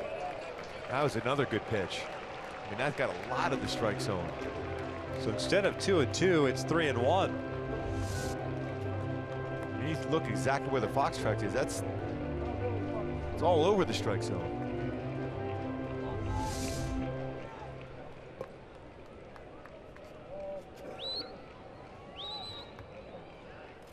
Pushes the bunt on the first base side. Crone fires to second, and Simmons kept the foot on the bag. They get the force out, 1 down. Buxton takes over at first base. That must have been that quick conversation with Simmons and C.J. Crone. What happened a couple of innings ago when they had a shot at that play at second base. Quickly fires the ball to second. It's quick in there, already turning around, and nice job by Simmons to keep his foot on the base as he reaches as if he was a first baseman to make that play. That's pretty close. The Twins are going to take a look at it downstairs. They're not asking for a review. Simmons did everything he could to stretch out like a first baseman. Call him the field is out. See if he's able to keep that foot on. That's real close. They're going to challenge it. I think his foot may have come off, Coop. It looked like it came off, but did he get it back on there again before Mauer made contact with the base? Right, yeah. I think you're right, Victor. I think his foot was off there, he was stretched as far as he could, but then he was able to get his foot back as he reaches back. And at that point, I'm not so sure Mauer even had touched the base. But it's going to be a tough one. Well, Mauer's right leg, when he slides in, goes over the base. It's whether or not the left knee touches the base if the foot comes back. See there, that looked like Simmons' foot may have been off the base. Mauer immediately says something.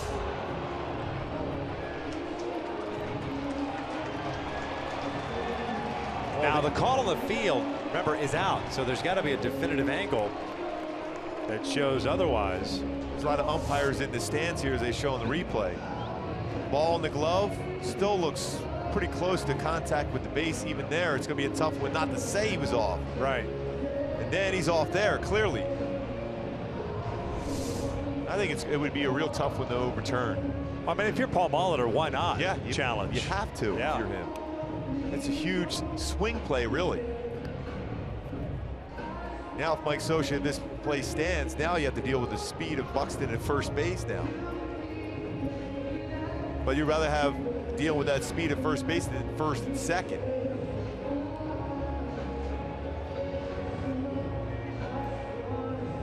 So here's the slide. And then looks like the foot's back on there before the leg is even touching the base. I think it's going to stand.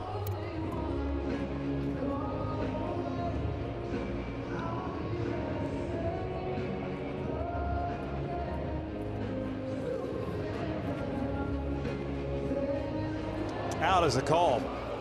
So we thought. But again, Paul Molitor, that's the right decision to try and challenge that. Call on the field stands is what we're hearing from Major League Baseball. That means there's not enough evidence to overturn it. Now Mike Scioscia going to the bullpen now. Pitching change. We are in the 12th. Tied at 2.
First base, Houston Street takes over.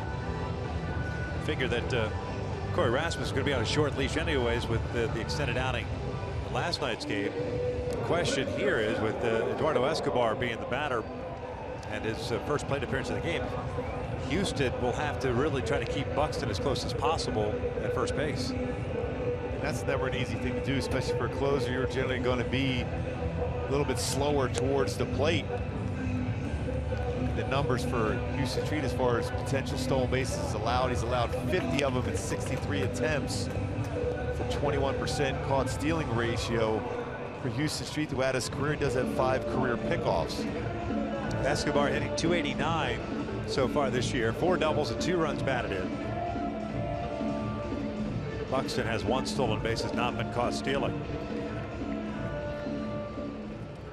Escobar entered the game when Plouffe was taken out with that intercostal strain. This is Plouffe's spot in the order. Buxton off to a big lead at first base. 1 out of the 12th, tied at 2.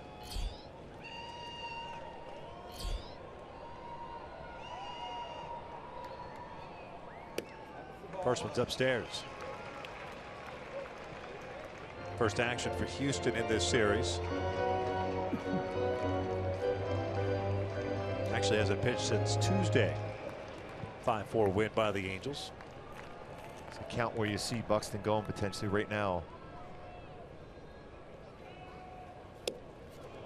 Well, he didn't look very comfortable at first base. No, he was Can't trying get a to read. Yeah, he was trying to time him. Thought about going. Wasn't comfortable with his lead and his start. Good off-speed pitch by Houston. It's 1 ball, 1 strike.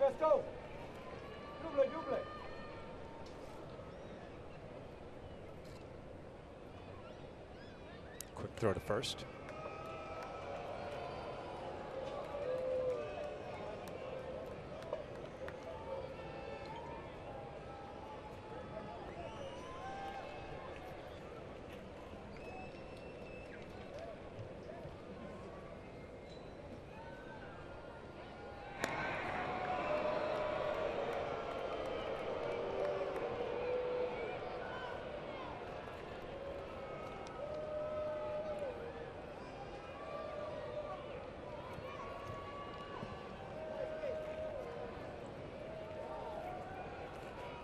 One. Check swing foul. 1-2. Halos have exhausted their bullpen. This is it. Cliff Pennington is playing second base. Yeah, and we know Simmons too, with shortstop, can bring it too. Yeah. Did it in college, but I think you might see a starter at some point. Yeah. Get ready, run down to the bullpen. Buxton, big lead, takes off. The pitch is drilled out to center field. Trout was shading him perfectly. Buxton rounded the base, retouches, heads back to first. The throw from Trout is almost getting him. That was really Did close. not. That's a pretty strong throw. An off-balance throw by Mike Trout. Talk about perfect positioning, too, with Escobar at the plate. Throw all the way in the air. Let's go back and touch that base. Once you cross the base, you have to come right back and touch the base once again. Just slides in there before the ball is in the glove of C.J. Cron, but well done by Mike Trout. Boy, those strides that Buxton has, almost Devo-like. Yeah, Ron White. or even like Willie Wilson used Yeah. to be with Kansas City. Arcia at the plate. They'll check in on Buxton once again. Arcia 2 for 4. A couple of singles, a walk, a double play ball, and a strikeout.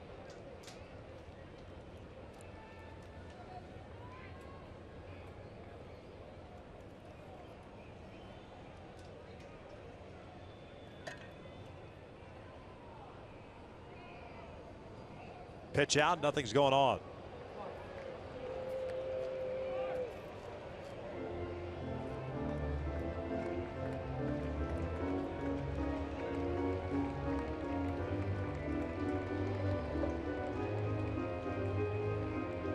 Carlos looking in there. Certainly not out of the realm of possibility. Mike Scioscia putting another pitch out on. Looks like he's going with a changeup. Boy, Arcia read that one pretty well.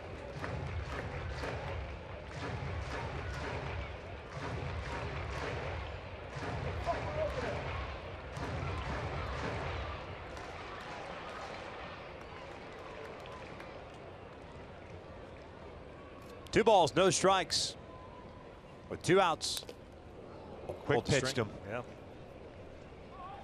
And then able to do that with a changeup. A lot of times you'll see Houston hold the ball, then throw it. That time in this game, do that discernible stop and then deliver the baseball on a changeup. Throw out the timing of the runner and the hitter.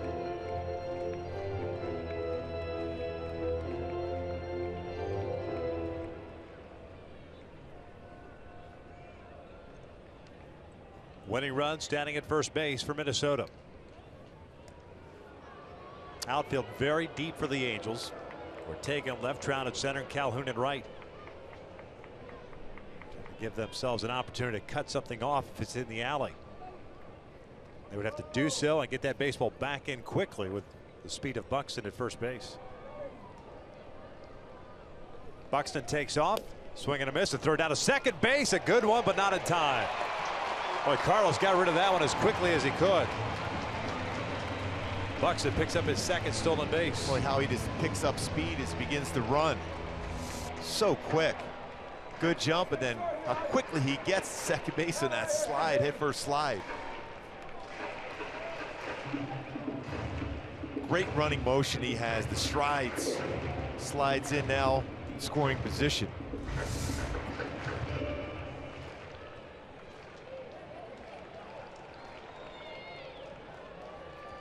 Two balls, two strikes, two outs. Winning run at second. This one's out to left field. Ortega racing toward the corner. Not going to get there. And the Twins are going to walk off on the Angels on the base hit by Oswaldo Arcia. 3-2 the final. Arcia not swinging the bat well coming into this series, as most of the Minnesota Twins were not swinging the bat well, but that's a good swing there going the other way. Yesterday went the left center field for a home run. This time going away again. Ortega did everything he could, diving into that warning track in left field, but just a little bit too far away from him. Off the plate, away. And then he went with the pitch, wins the game on that swing. As Minnesota ends up sweeping the Angels here after starting the season 0-9. Have won 3 in a row now. Michael Tonkin picks up his first big league win, striking out 4 over 2 innings.